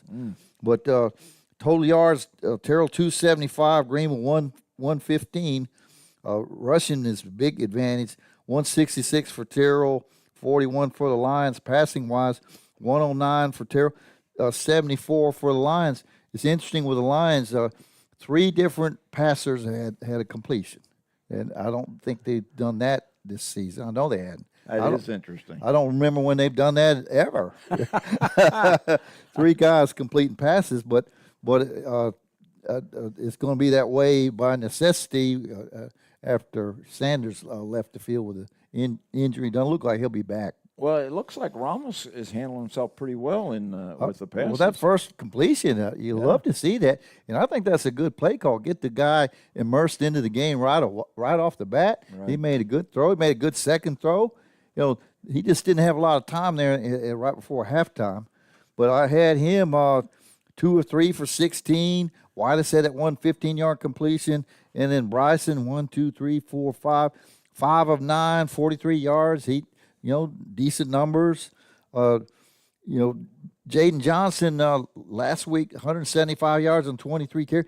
He's got just 23 yards on 8 carries and didn't see him much in the second quarter. Well, he played quite a bit of defense in that first half, too. So. I know. And he's important. He sure is. Last week he made a big play on defense for an 8-yard loss, as well as doing what he did on offense. But Tobias Abram, like to see him get off the line a little quicker. He's got 7 yards on 4 carries. He's been effective coming in off the bench, and we'll probably see him a bunch second half. Daniel Renner, 4 carries, 4 yards. No, 3 carries. He's got the speed. Just got to break a tackle or two, and he could make some big runs. Yeah. The running game for Terrell, you were talking before the game about Roderick Hambrick Jr. Well, I had him with 9 carries for 94 yards, and the other one was the Julian Ashley, 6 carries for 63 yards. Yeah, they're both right at their totals, their averages for last week. 10 right around 10 yards a carry. So that's pretty impressive. I like the arm on that Terrell quarterback, Cooper Kinnemer. Had him 3 for 4, 109. Had a touchdown in the left corner of the end zone on the fade route. Perfect. We would like to see that on the replay because they were pushing the boundary line, but They sure were. it's hard to tell from way back here, and the officials a lot closer than we are. Yeah, those are two beautiful throws for touchdowns. Beautiful That, throws. And they showed some confidence in passing up the field goal to go for it and fourth, but that's the confidence they got in their quarterback. Yeah.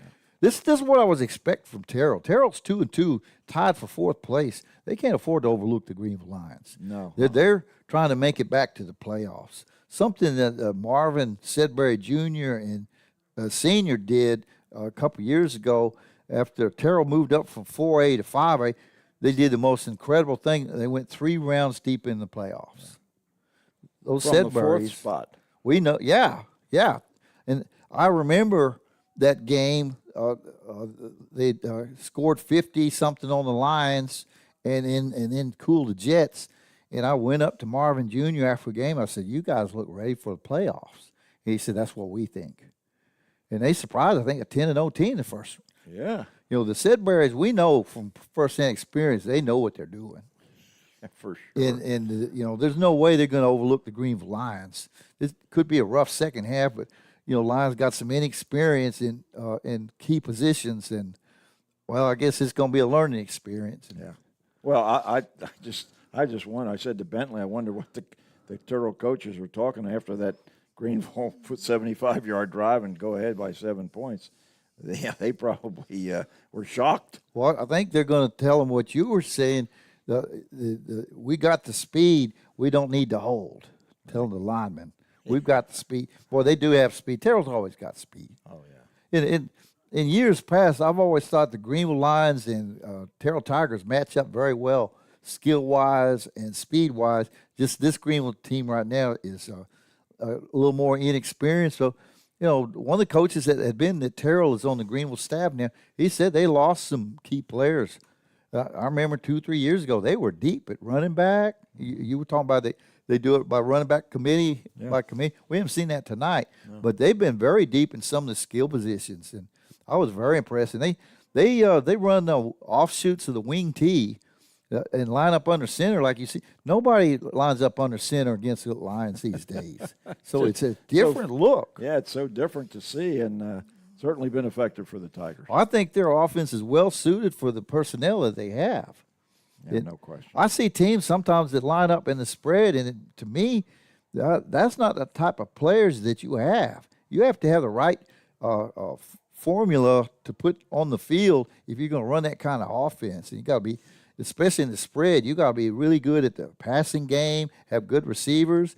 But if you're a better running team, I like lining up in the wing tee, or what Quinlan Ford does. They call it the fly tee. It's an offshoot of wing tee, but they run the ball, 90% of the time, and they averaged over one season. They were averaging 500 yards rushing a game heading into the playoffs. Yeah, I know, and they're still pretty much a running team. And they're doing well again. Yeah. But see that if it gives you a novelty, if you're a running team, everybody sees the spread every week, but they only see your style of offense one time, and you got 1 week to prepare for them. And I think it wasn't Terrell. Terrell had 2 weeks to get ready for this game, was it?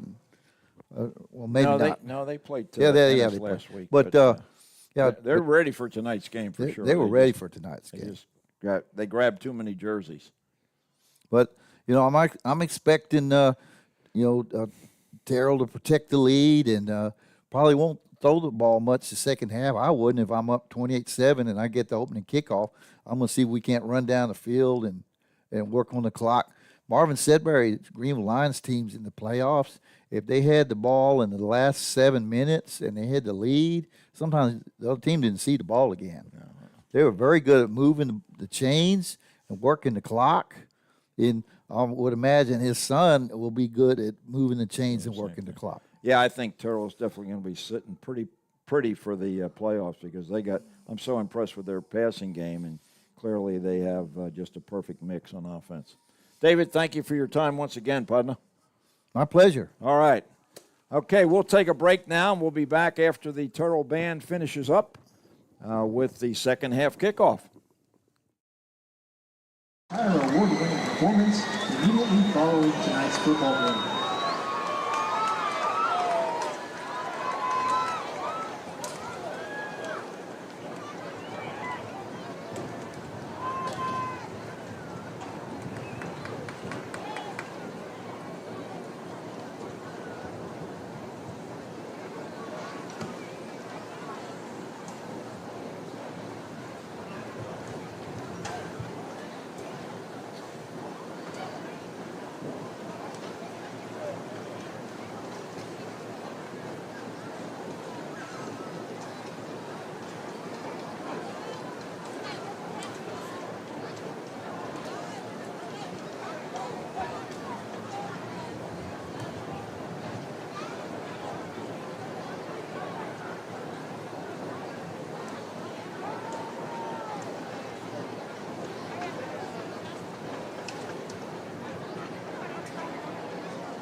Kaufman leads Corsicana 28-14.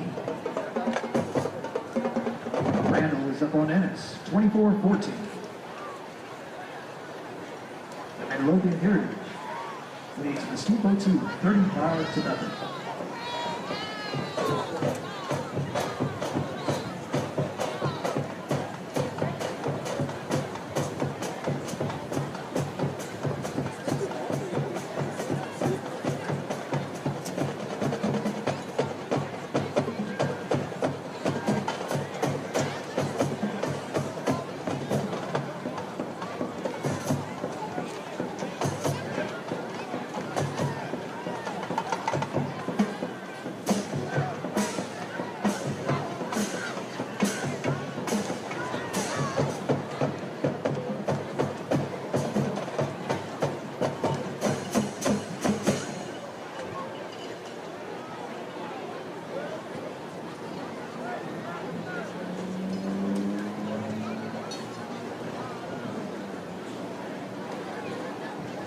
Terrell fans on your feet.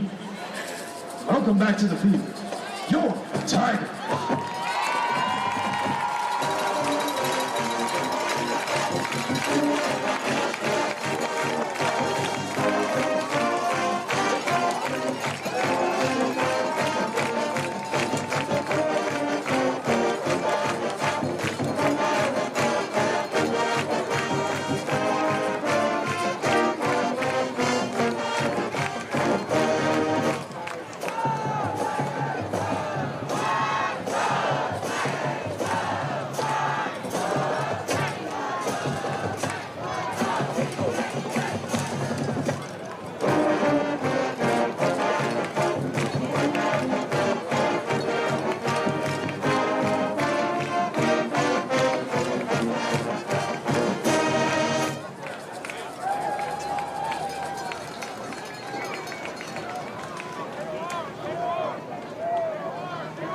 Gentlemen, welcome back to the field. The Greenville Lions.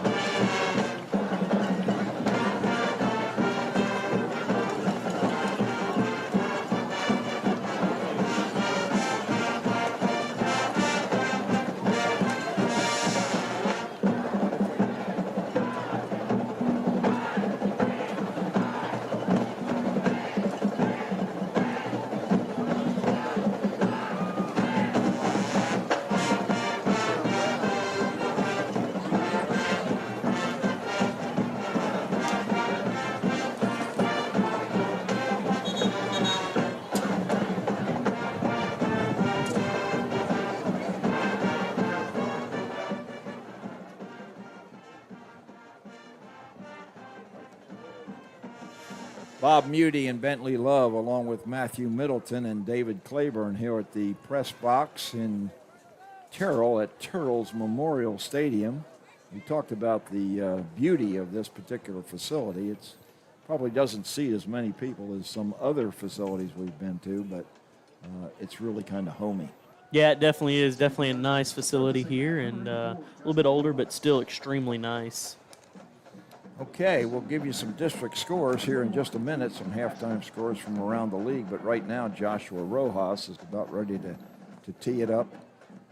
The Lions will be kicking off to Terrell, who'll be moving from north to south. 28-7, the Tigers lead. Here's Rojas's kick.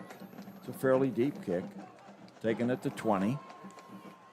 Going across the field, gets good blocks, breaks a tackle, and finally is drugged down at about the 40-yard line by Clayton. Yeah, and it looks like there is an injured Lion back there. That's number 33, Cody Waldrop. He gets up and is walking off pretty much fine. He looks to be. He's shaking his head in agreement that he's okay. So a little bit of a rough block there, but it looks like Waldrop's going to be all right. Well, he's a key defensive performer, so he's going to shake it off. I think maybe he got one in the place you don't want to get it. Yeah, I think you may be right. So. What are those district scores around the league, Bentley? So right now, Kaufman is taking on Corsicana in Corsicana, and Kaufman's up 28-14 at halftime. Ennis is beating Crandall 14-10 in Crandall at halftime, and just started the third quarter is Midlothian Heritage playing against Mesquite Poteet at Memorial Stadium, and Heritage is up 35-0 on Poteet. Okay, Terrell setting up shop at the 42-yard line. Kennemer looks down the field. It's another one of those hook and ladder, and down the field, far sideline, and breaking tackles, cutting back across the middle of the field, and on the first play of the second half, Julian Ashby takes the lateral after the completed pass. That's the second time they've run that, and it's been pretty darn successful. Yeah, it has. It's just one of those plays that you think you got the right guy, and then at the very last second they flip it back, and it's definitely even more effective when you got somebody with Ashby's speed. I'm kind of surprised that Terrell has shown that play twice in this game. That's something typically you see for the playoffs. Yeah. Here's a kick by Abundis. It's up and good, his fifth straight. 35-7, a quick strike offense of Terrell, again off the arm, the left-handed arm of Cooper Kennemer, who's really impressed me tonight, I'll tell you. Yeah, he's definitely a really good quarterback, and he can really throw that ball and is extremely accurate. So that drive only took Terrell 21 seconds. Well, he doesn't get credit for a touchdown pass on that because the completion was only about 10 yards down the field. But the lateral was perfect, and the timing was exquisite. Yeah, it was. It's not. You couldn't really ask for anything much better than that for a lateral pass. Well, the quick strike offense may give us more of an opportunity to watch Greenville's young quarterback here in the second half. Remember, Bryson Sanders went down very late in that first half with what appeared to be a lower leg injury, and he's been replaced by Julian Ramos, who wore number 37 last week but is wearing number 13 tonight. So Abundis will be kicking off. Lions' deep receivers are Whitus and Hale, and right now they're slowly inching their way back toward the goal line because Abundis has a very strong leg.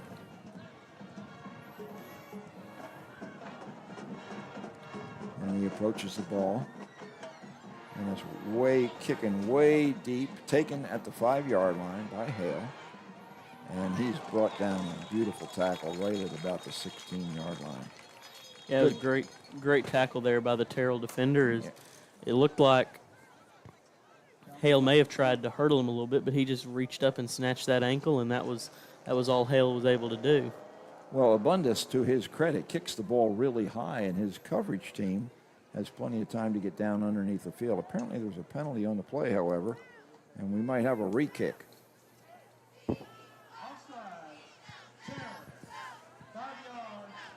Terrell's offsides, and Greenville's going to elect to have them kick it over, which makes perfect sense to me because had they taken the 5 yards added on to the play, they would still not have been out to the 20-yard line. Surely they'll do better this time. Yeah, you definitely think so. So that'll set Terrell up kicking from the 35-yard line, and hopefully Greenville will be able to get something going here.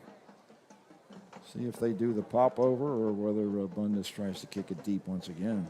You know, it's one of those times when Hale might have very well have let that thing go into the end zone. I mean, that was traveling pretty good. Let's see what Abundis tries this time. They've done a variety of different kickoffs tonight. They keep us guessing for sure. They do. They're all huddled up right now, and let's see if they spread out or whether Abundis comes up and kicks it real quick like he did on one other occasion.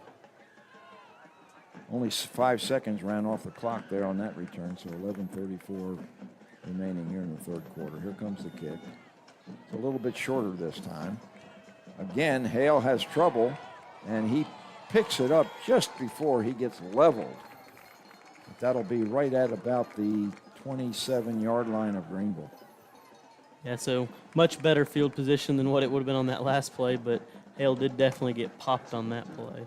I'll tell you what, that variety of the different type of kicks is really causing problems for the Greenville's deep receivers because they're deep for the long kick, and then he kicks that little pop-over deal, and Hale's having to run up 10, 15 yards and try to get that thing on the run, and he muffed it again and just barely picked it up before he was hammered.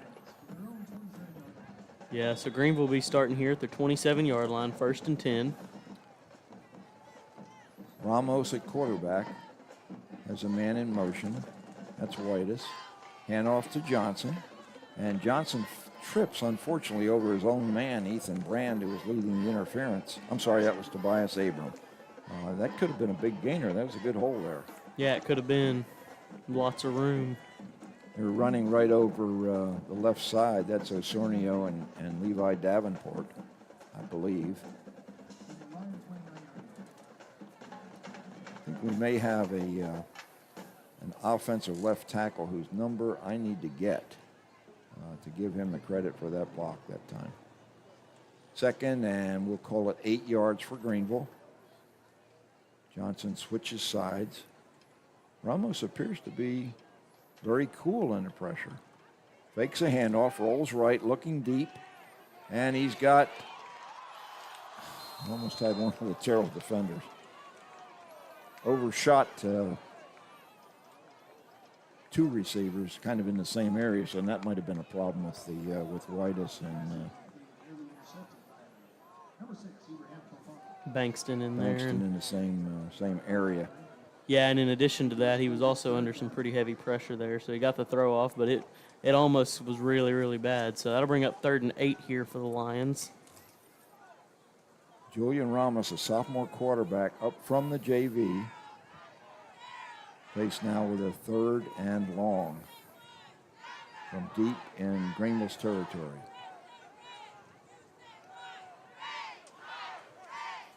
Takes a snap, looks left, and another stoppage of play with a pre-snap penalty. Now Coach Clark, the OC for Greenville, decided he better take a timeout, so there was something that wasn't communicated to Ramos. Yeah, so they're going to talk it over, and so are we, as we're going to take a break, and we'll be back after this word from GEUS. Hometown internet service and support. GEUS trims trees all year long because we want first-rate electric reliability. And you know what that makes? Mulch. Lots of mulch. Mountains of mulch. And if you know someone who needs mulch, just come to 502 Wesley Street to pick it up. You'll have to load it yourself, but you can take as much as you want for free.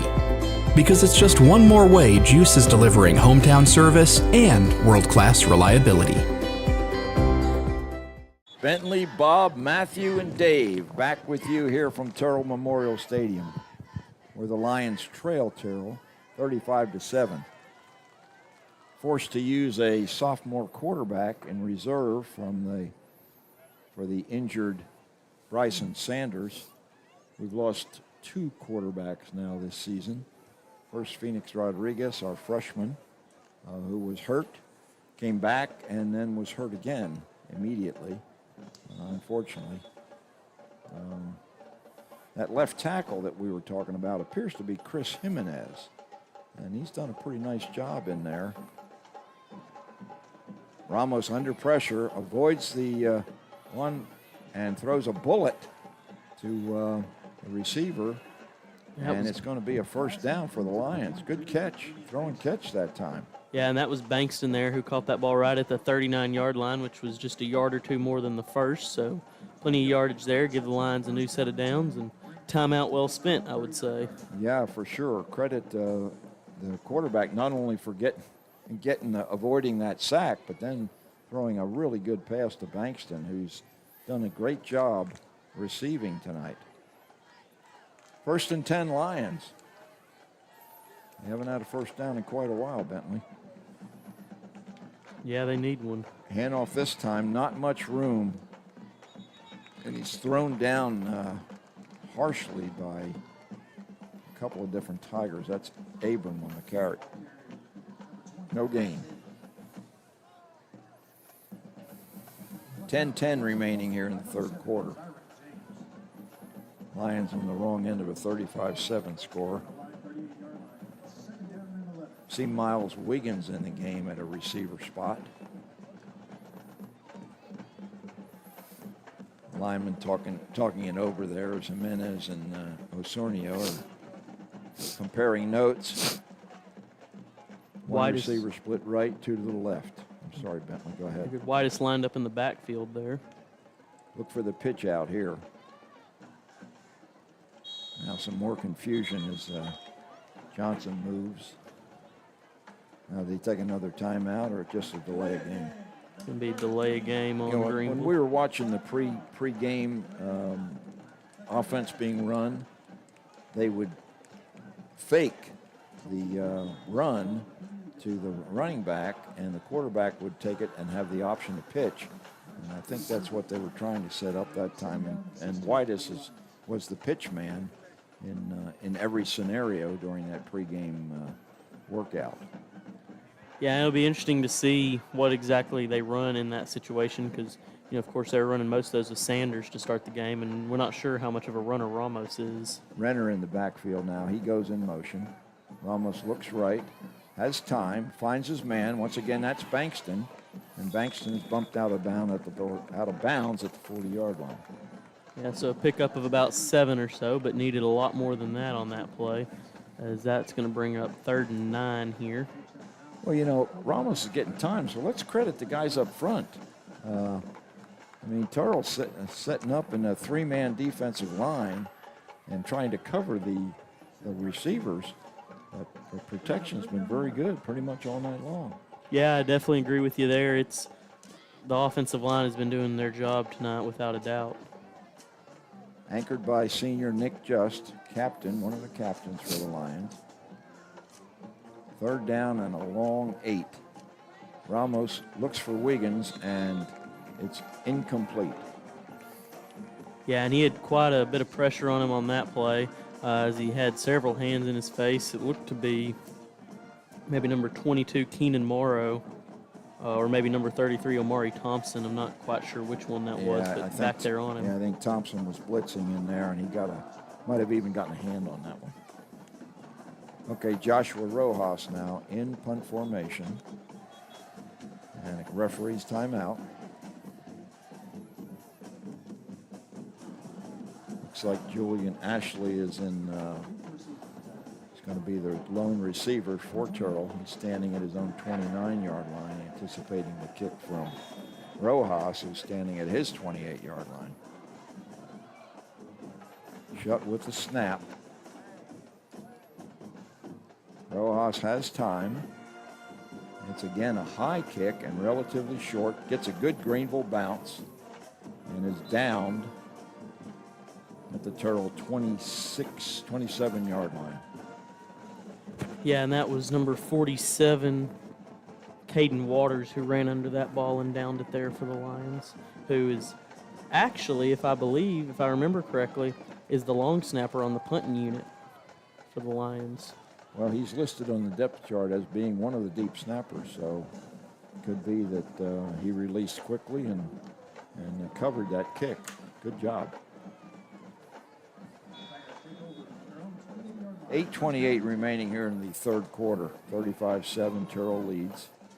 Junior Cooper Kenner underneath. Hands to Ashley.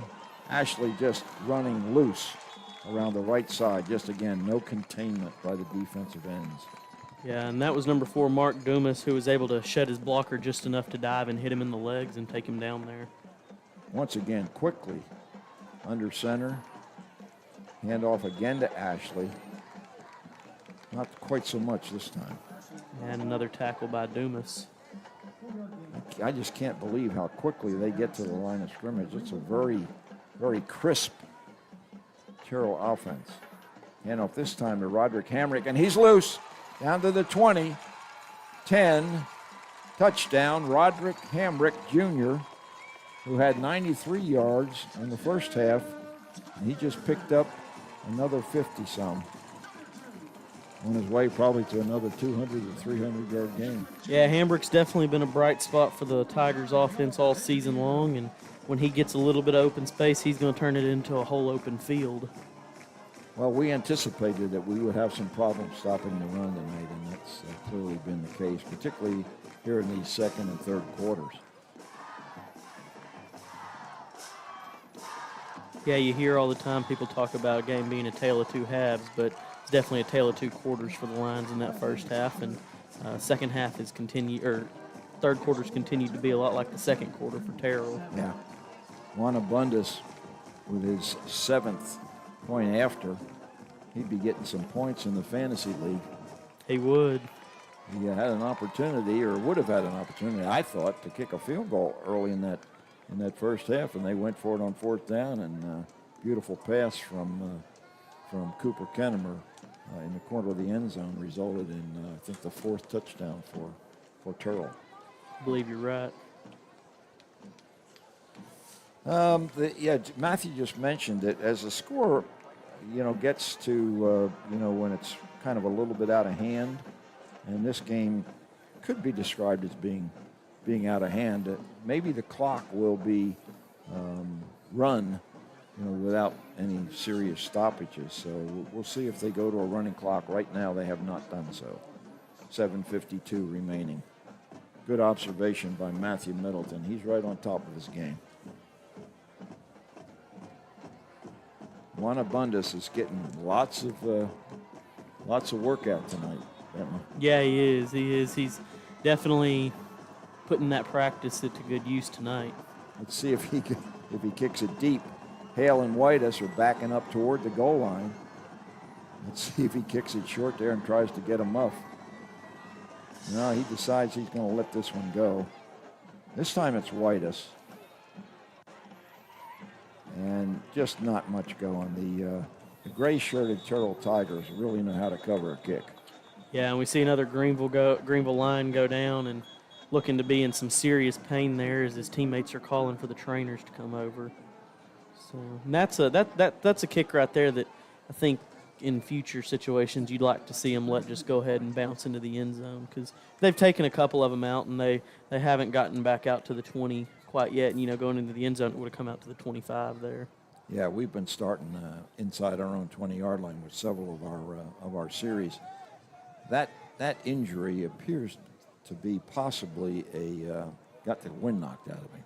The way he's reacting. I don't know who the player is, but still down on the ground. And if you've ever had that happen to you, that's not a fun feeling. No, it is not. And it's you can't catch your breath, and you're sitting there and you're kind of freaking out. And it's typically not anything too serious, but it's definitely a scary feeling. Yeah, it doesn't last but a couple of minutes, but it's very uncomfortable because you just don't.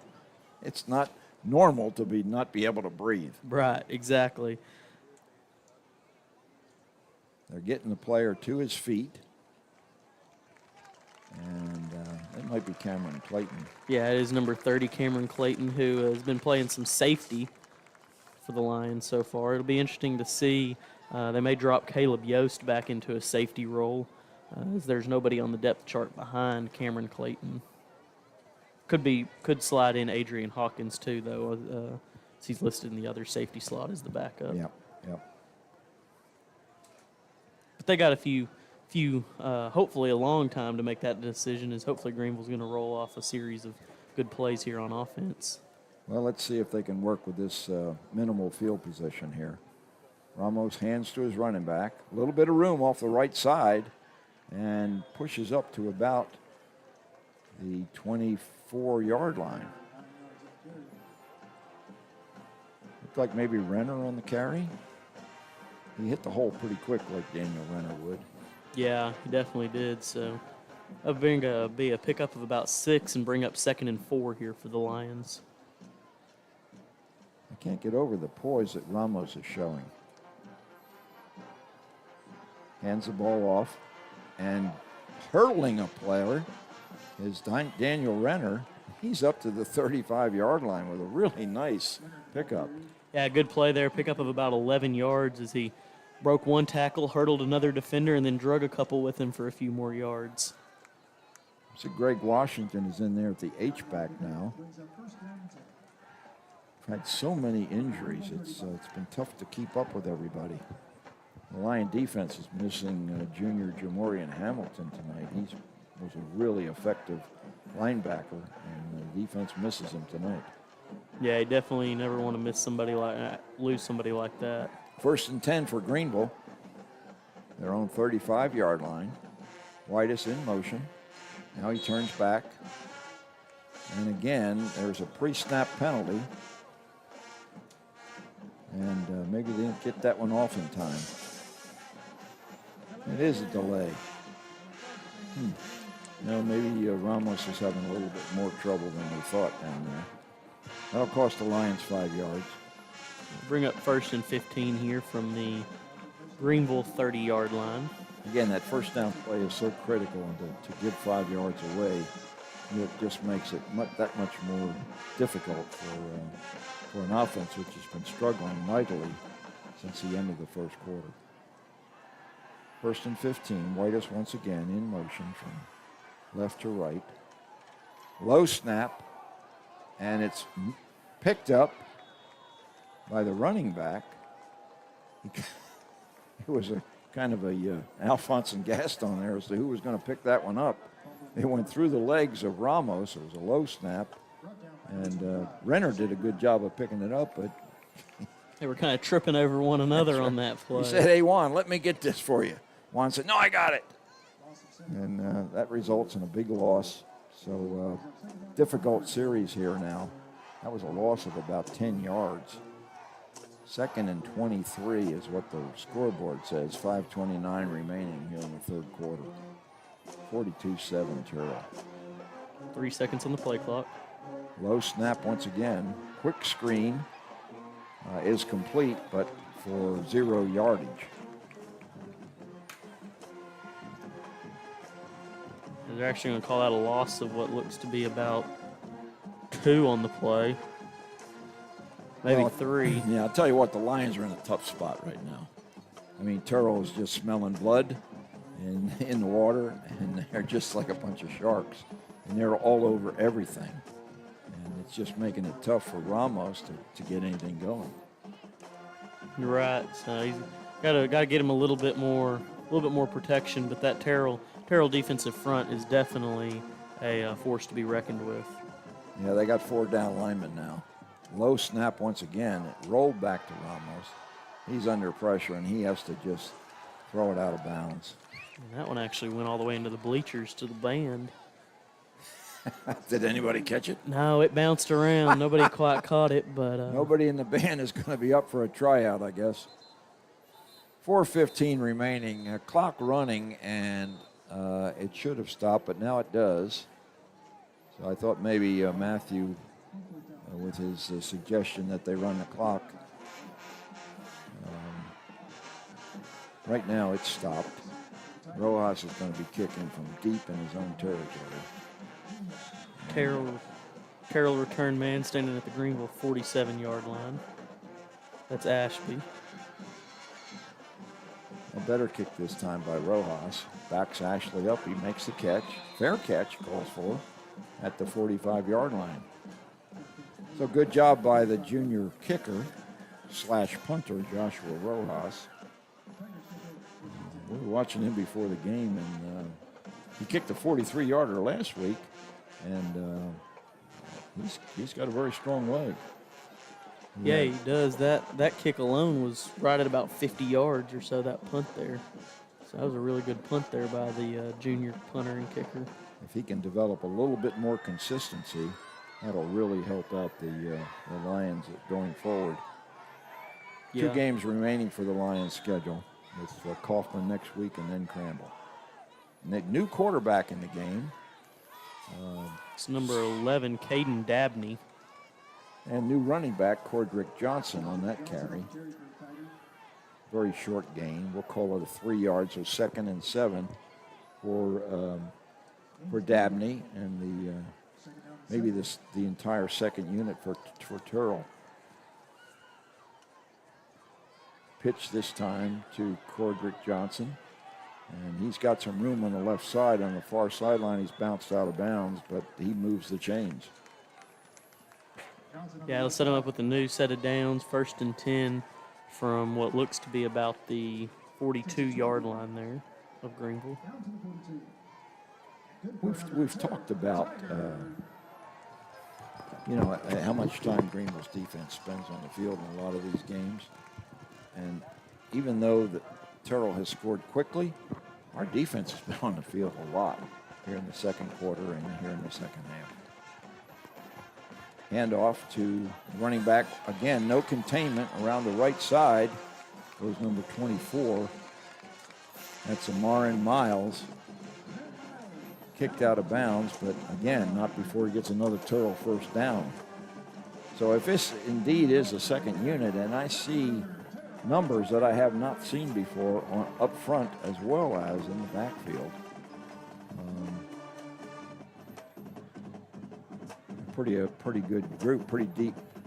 Actually, that may still be the first line in there because I see the big tackle. Dabney fumbles a ball, and he pays for it. He picks it up and gets buried.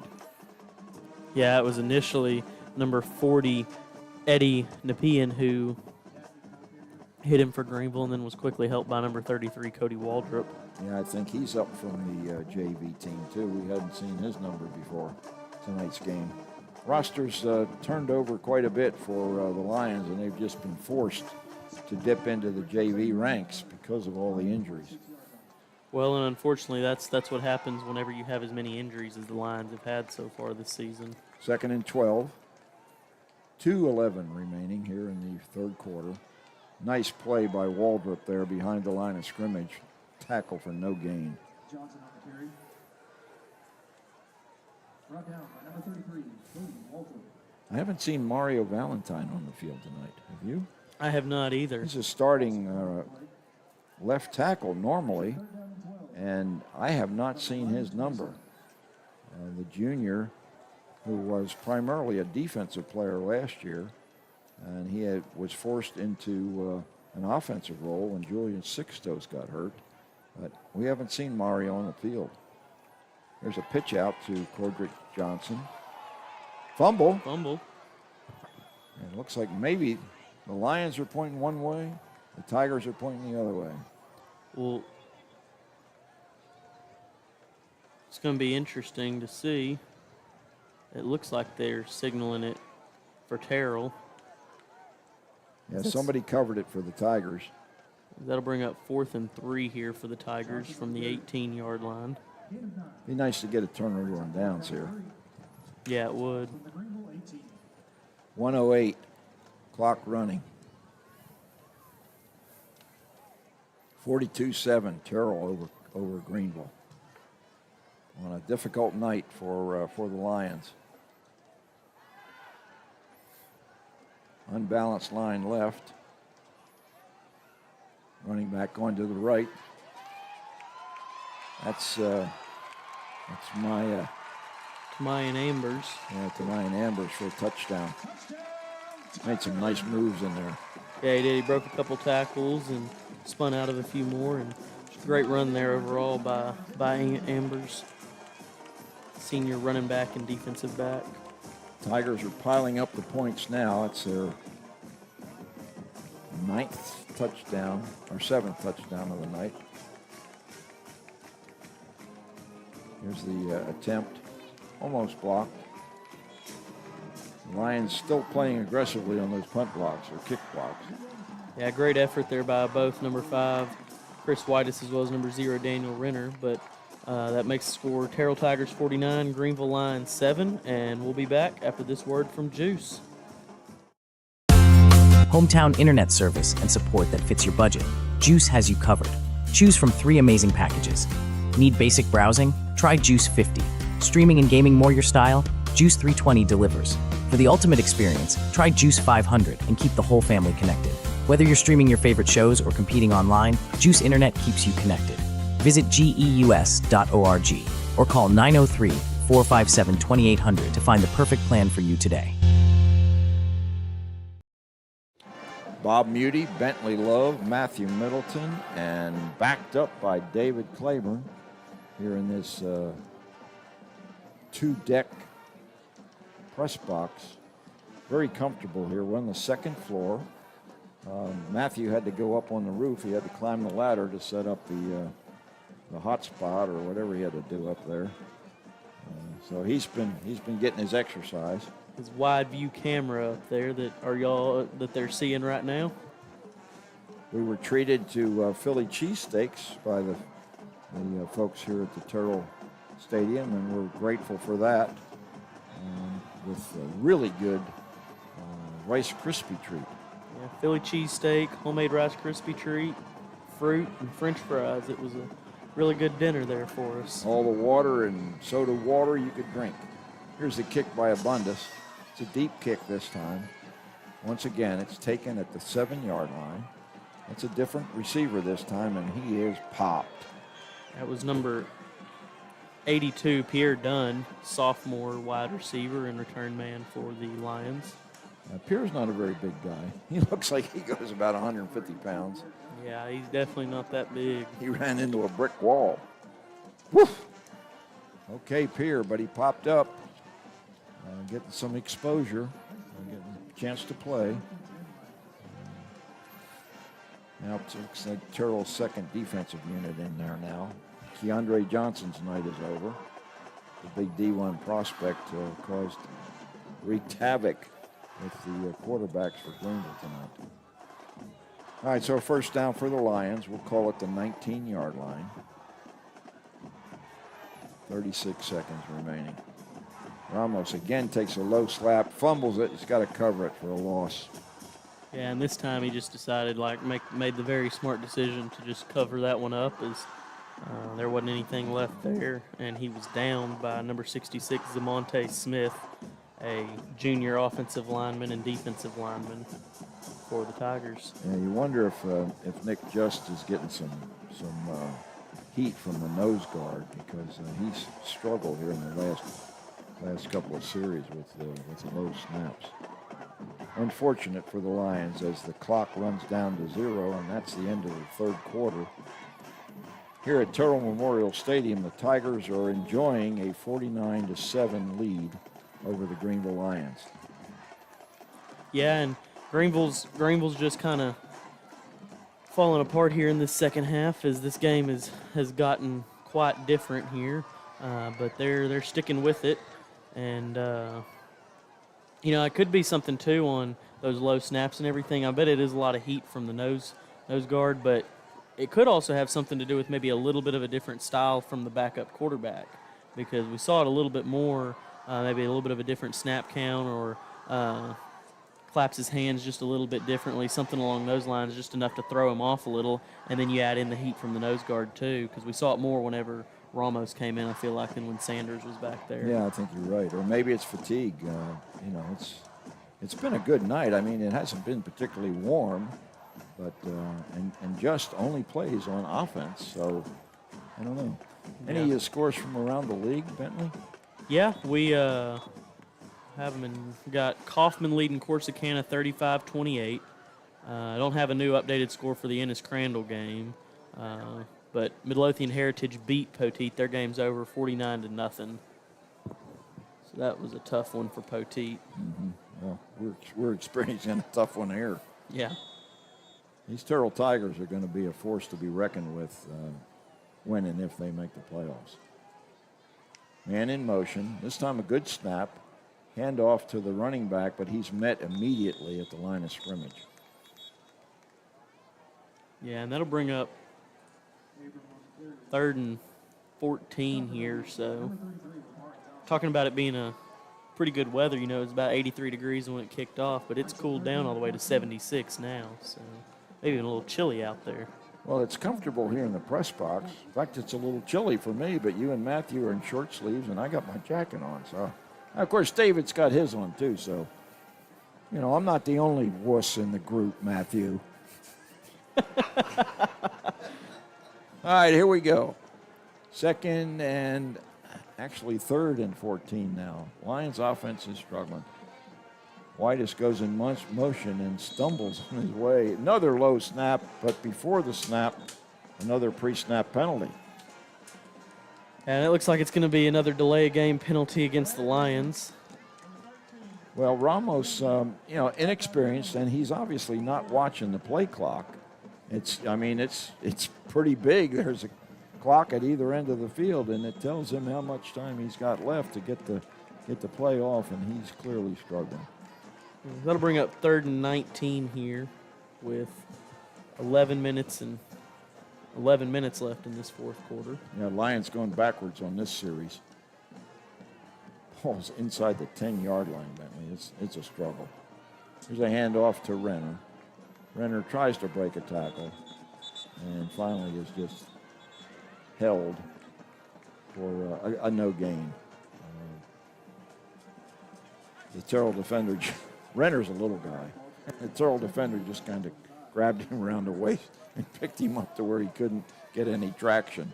And wow, there's a flip by the Terrell cheerleaders.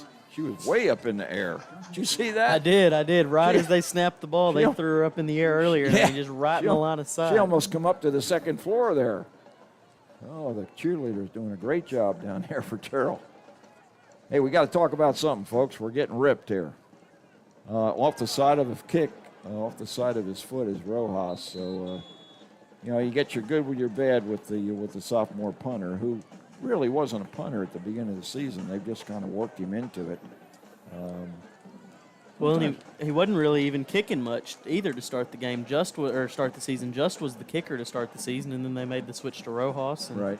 He's been really good in the kicking game, and he's been pretty good in the punting game. This is the first game really he's had much struggle. He struggled much in, but when it rains, it pours, you know. Yeah, and it's pouring tonight for sure. This is the starting field position for Terrell is going to be the Greenville 21-yard line. They already enjoy a 49-7 lead. Their second team is pretty much exclusively in the game now, but you can't tell the kids to stop playing, and their second team is very good. There goes a running back around the right side on the same play that's been so successful all night long, and that's Amarin Miles, who had a nice run earlier for a touchdown, I think. And there is a penalty on the play, too. And that's the first flag I think we've seen on Terrell in the second half, so they've cleaned it up. Well, I'm not sure that one's going against Terrell. Ah. Nope. It was. That's my mistake. It came out right as Renner was helping finish that tackle, and so I thought it may be against the Lions, but that is going to go against Terrell and back him up quite a bit. Well, that's your first mistake tonight. I've made about 100. So, you know, you're entitled to make one occasionally. So that'll help Greenville out, as that's going to bring that back and let him replay that down, as he picked up quite a bit of yardage there, was inside probably about the 2 or 3 yard line there. And some of the first string offensive linemen are back in the game for Terrell.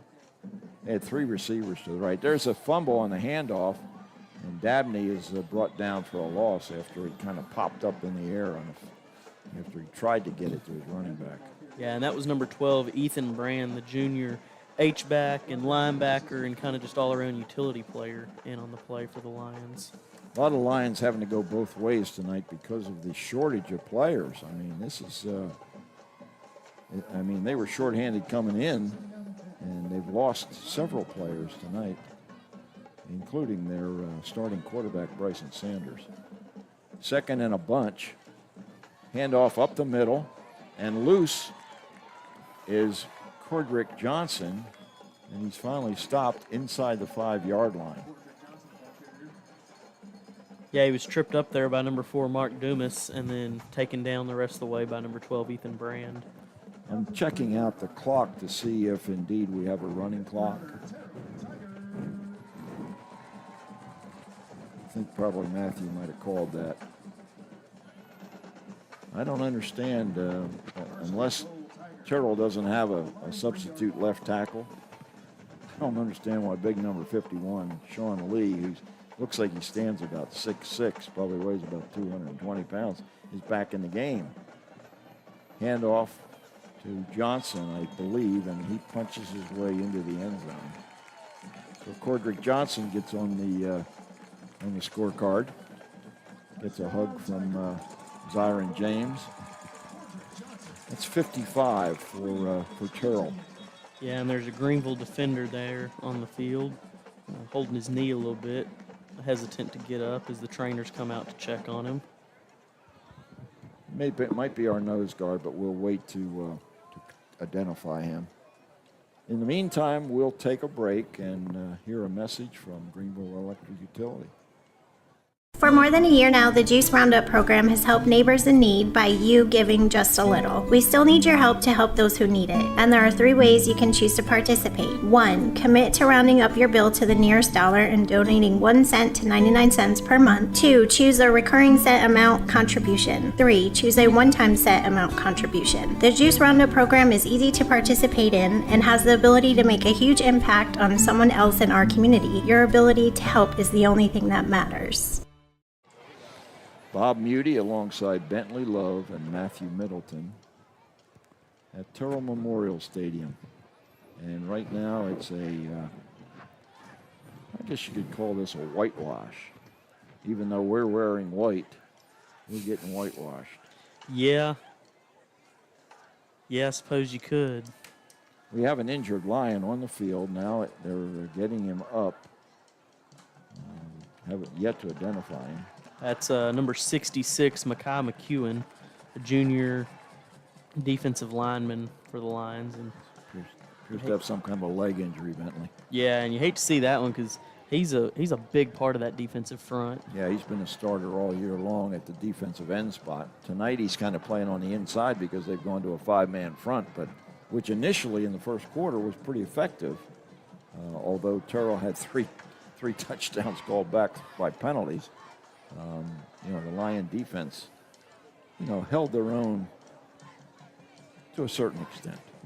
But, you could argue that those were even effective even though that they had the 3 touchdowns called back because the extra defensive guys coming at them, 5-man front, they were all holding penalties on the line. So Right. pretty much, so that was just adding even more pressure to them and causing them to make mistakes. Yeah, Kyson Martin's going to do the holding for Juan Abundis. And Abundis is successful once again to bring the score to 56-7. And the Tiger Flag Corps getting a workout tonight.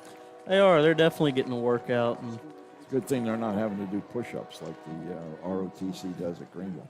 yeah. Although that one guy is running 100 yards in hunting waders. That can't be very easy, I wouldn't think. 100 yards is can be a long way to run, but definitely running them in waders. Yeah, that is interesting, isn't it? It is. Okay. Maybe I don't know what his plan is. Well, I'll tell you what, the Lions have 2 more games this season. As we talked about, homecoming is going to be next week against Kaufman, and then the final game will be in Crandall, where the 3 of us will have the opportunity to call the game from the bleachers, which is it's not a fun situation, and we're hoping that we get good weather that night.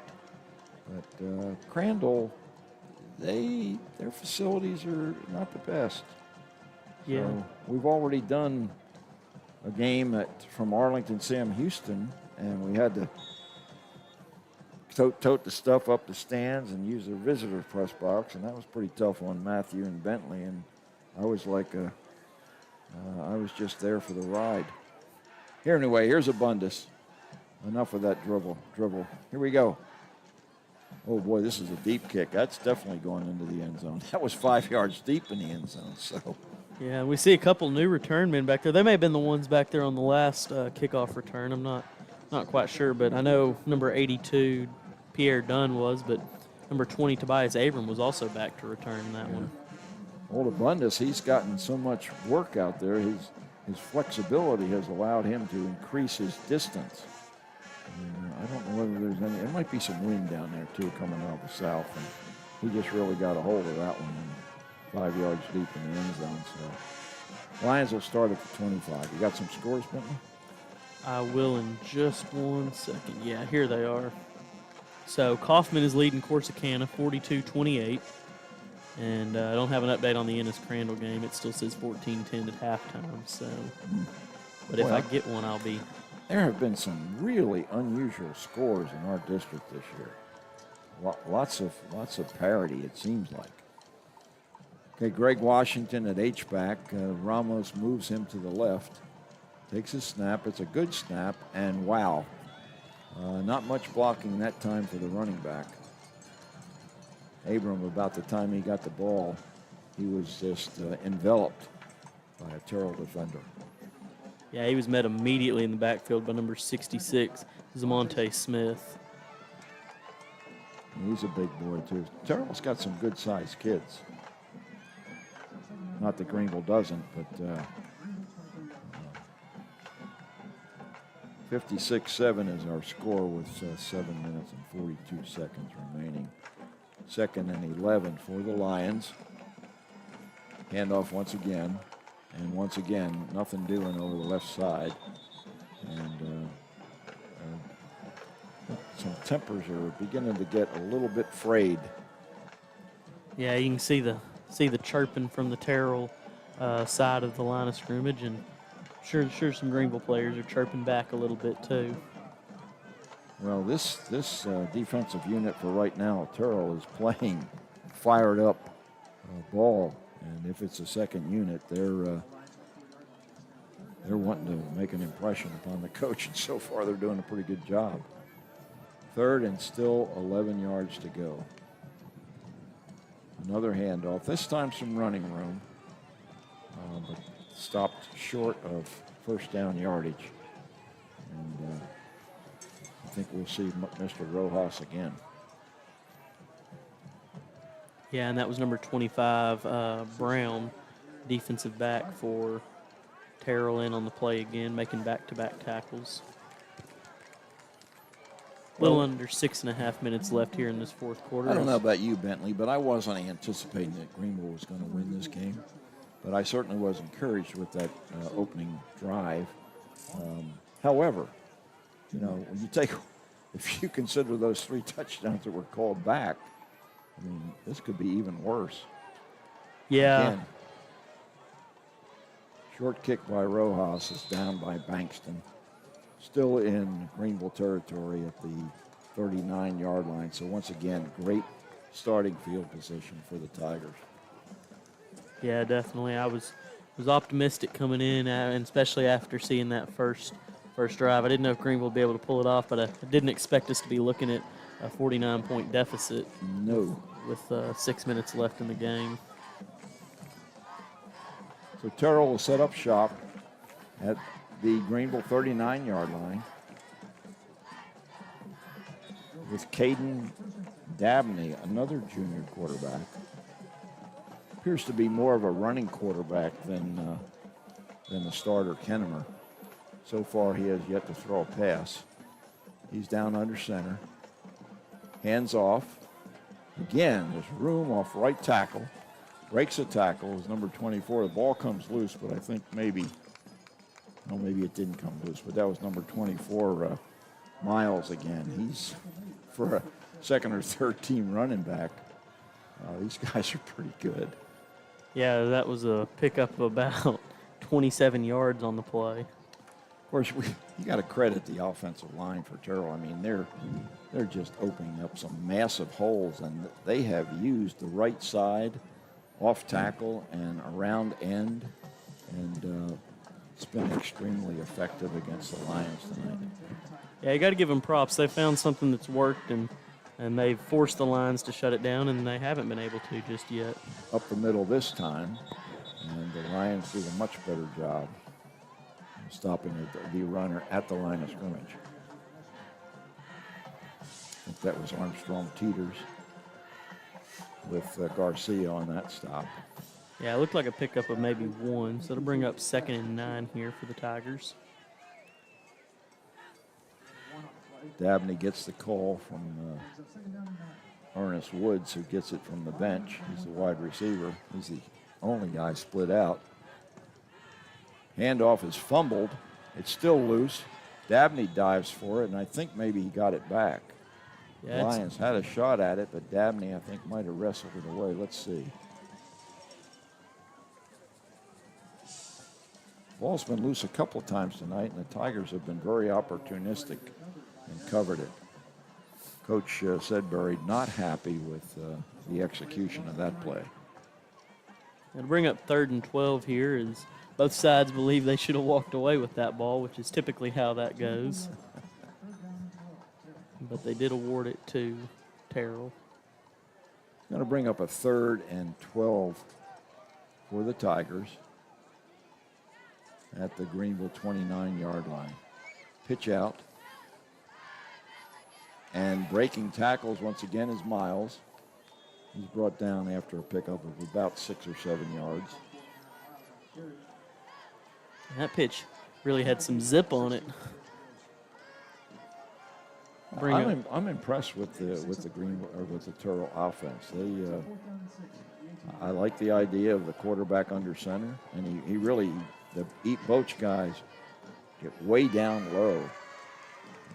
Another pitch this time, and up the middle.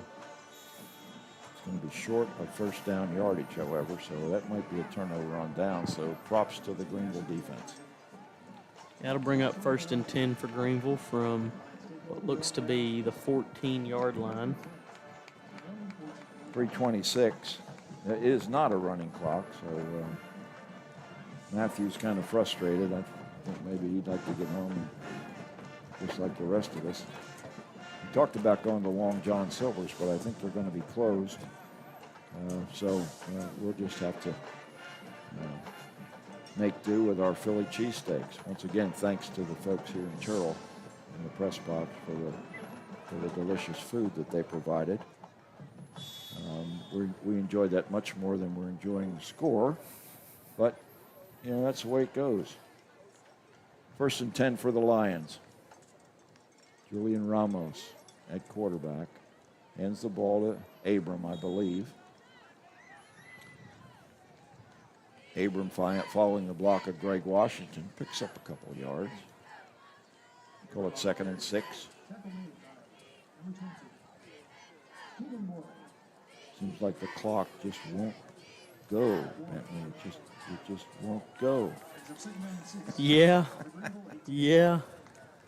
It's going. We're under 3 minutes now, folks. Those of you who have stayed with us, you're to be commended. 56-7 is the score. Terrell leads. Another handoff. So Ramos is pretty much not getting an opportunity to throw. They've decided just to keep the ball on the ground. Kind of unfortunate because we kind of enjoyed his passing when he first came into the game. He looks like he knows what to do with the ball in terms of throwing. Yeah, I'd agree, but it is good that they're running it to keep the clock moving, because all it'd take is one incompletion to stop it, and that would be less than ideal. 3rd and 5 for the Lions inside their own 20. All right, good gain this time by Abram. And it's going to move the chains. Greenville 1st down. Bring up 1st and 10 for Greenville from the 26-yard line, as there's a minute and 45 seconds left to go here in this game. These kinds of games are not the most fun for broadcasters, but it all pays the same. Yeah, it does, and it's all experience. That's right, and that's perfect for you because this is a predecessor to what you want to do, a precursor for what you want to do for a living. So, props to you, and good luck with your opportunity maybe to work with the basketball program up there at Texas A&M Commerce. Abram gets a handoff, breaks one tackle, but then he's swarmed by the gray-shirted Tigers after a short pickup. I think Abram is kind of running angry right now. I'd love to see him break one because I think he would really enjoy about a 60 or 70-yard run. Well, and if he got about 5-6 yards beyond somebody, I don't know that anybody's stopping him with how frustrated he probably is right now. He's probably just going to put all that frustration and anger into that run. And I think he's probably pretty fast, too. He's hitting the hole quick. Here he goes again. This time, no, Ramos pulls it out. So Ramos is running with the keeper, and he slides down at the 32-yard line. That was a surprise. Yeah, not expecting to see that, as that's going to probably do it here. I don't know that Greenville's going to run another play. as they don't have to. There's No. 30 seconds left on the clock. The And chain gang is hanging up the chains. They're going to the house. 4 seconds and counting, and the Tigers are celebrating and leading the team at the 50-yard line is none other than number 1 Cooper Kennemer, and Pierre Dunn is leading the charge for the Lions as they shake hands, come across the field. It looks like a fairly good show of sportsmanship from both teams. Tough one for the Lions to swallow tonight. 56-7 is the final. Bentley, you have any final comments? I really don't, other than that we will be live again next week from Crandall. Home for homecoming against Kaufman next Friday night at we'll go live about 6:45. Game kickoff will be about 7, maybe a minute or two after, depending on how the homecoming festivities go. Homecoming always a big thing for the students at Greenville, and even though it's been a tough season for the Lions football team, I'm sure there'll be a lot of celebrating going on at homecoming. But once again, from Terrell's Memorial Stadium, I'm Bob Muty, speaking on behalf of Bentley Love and Matthew Middleton, and once again, our thanks to David Claiborne. To all of you, we say thank you for listening, and God bless you. Good night. This video has been brought to you by GEUS. GEUS is your community-owned provider for electric, internet, cable TV, and true local programming.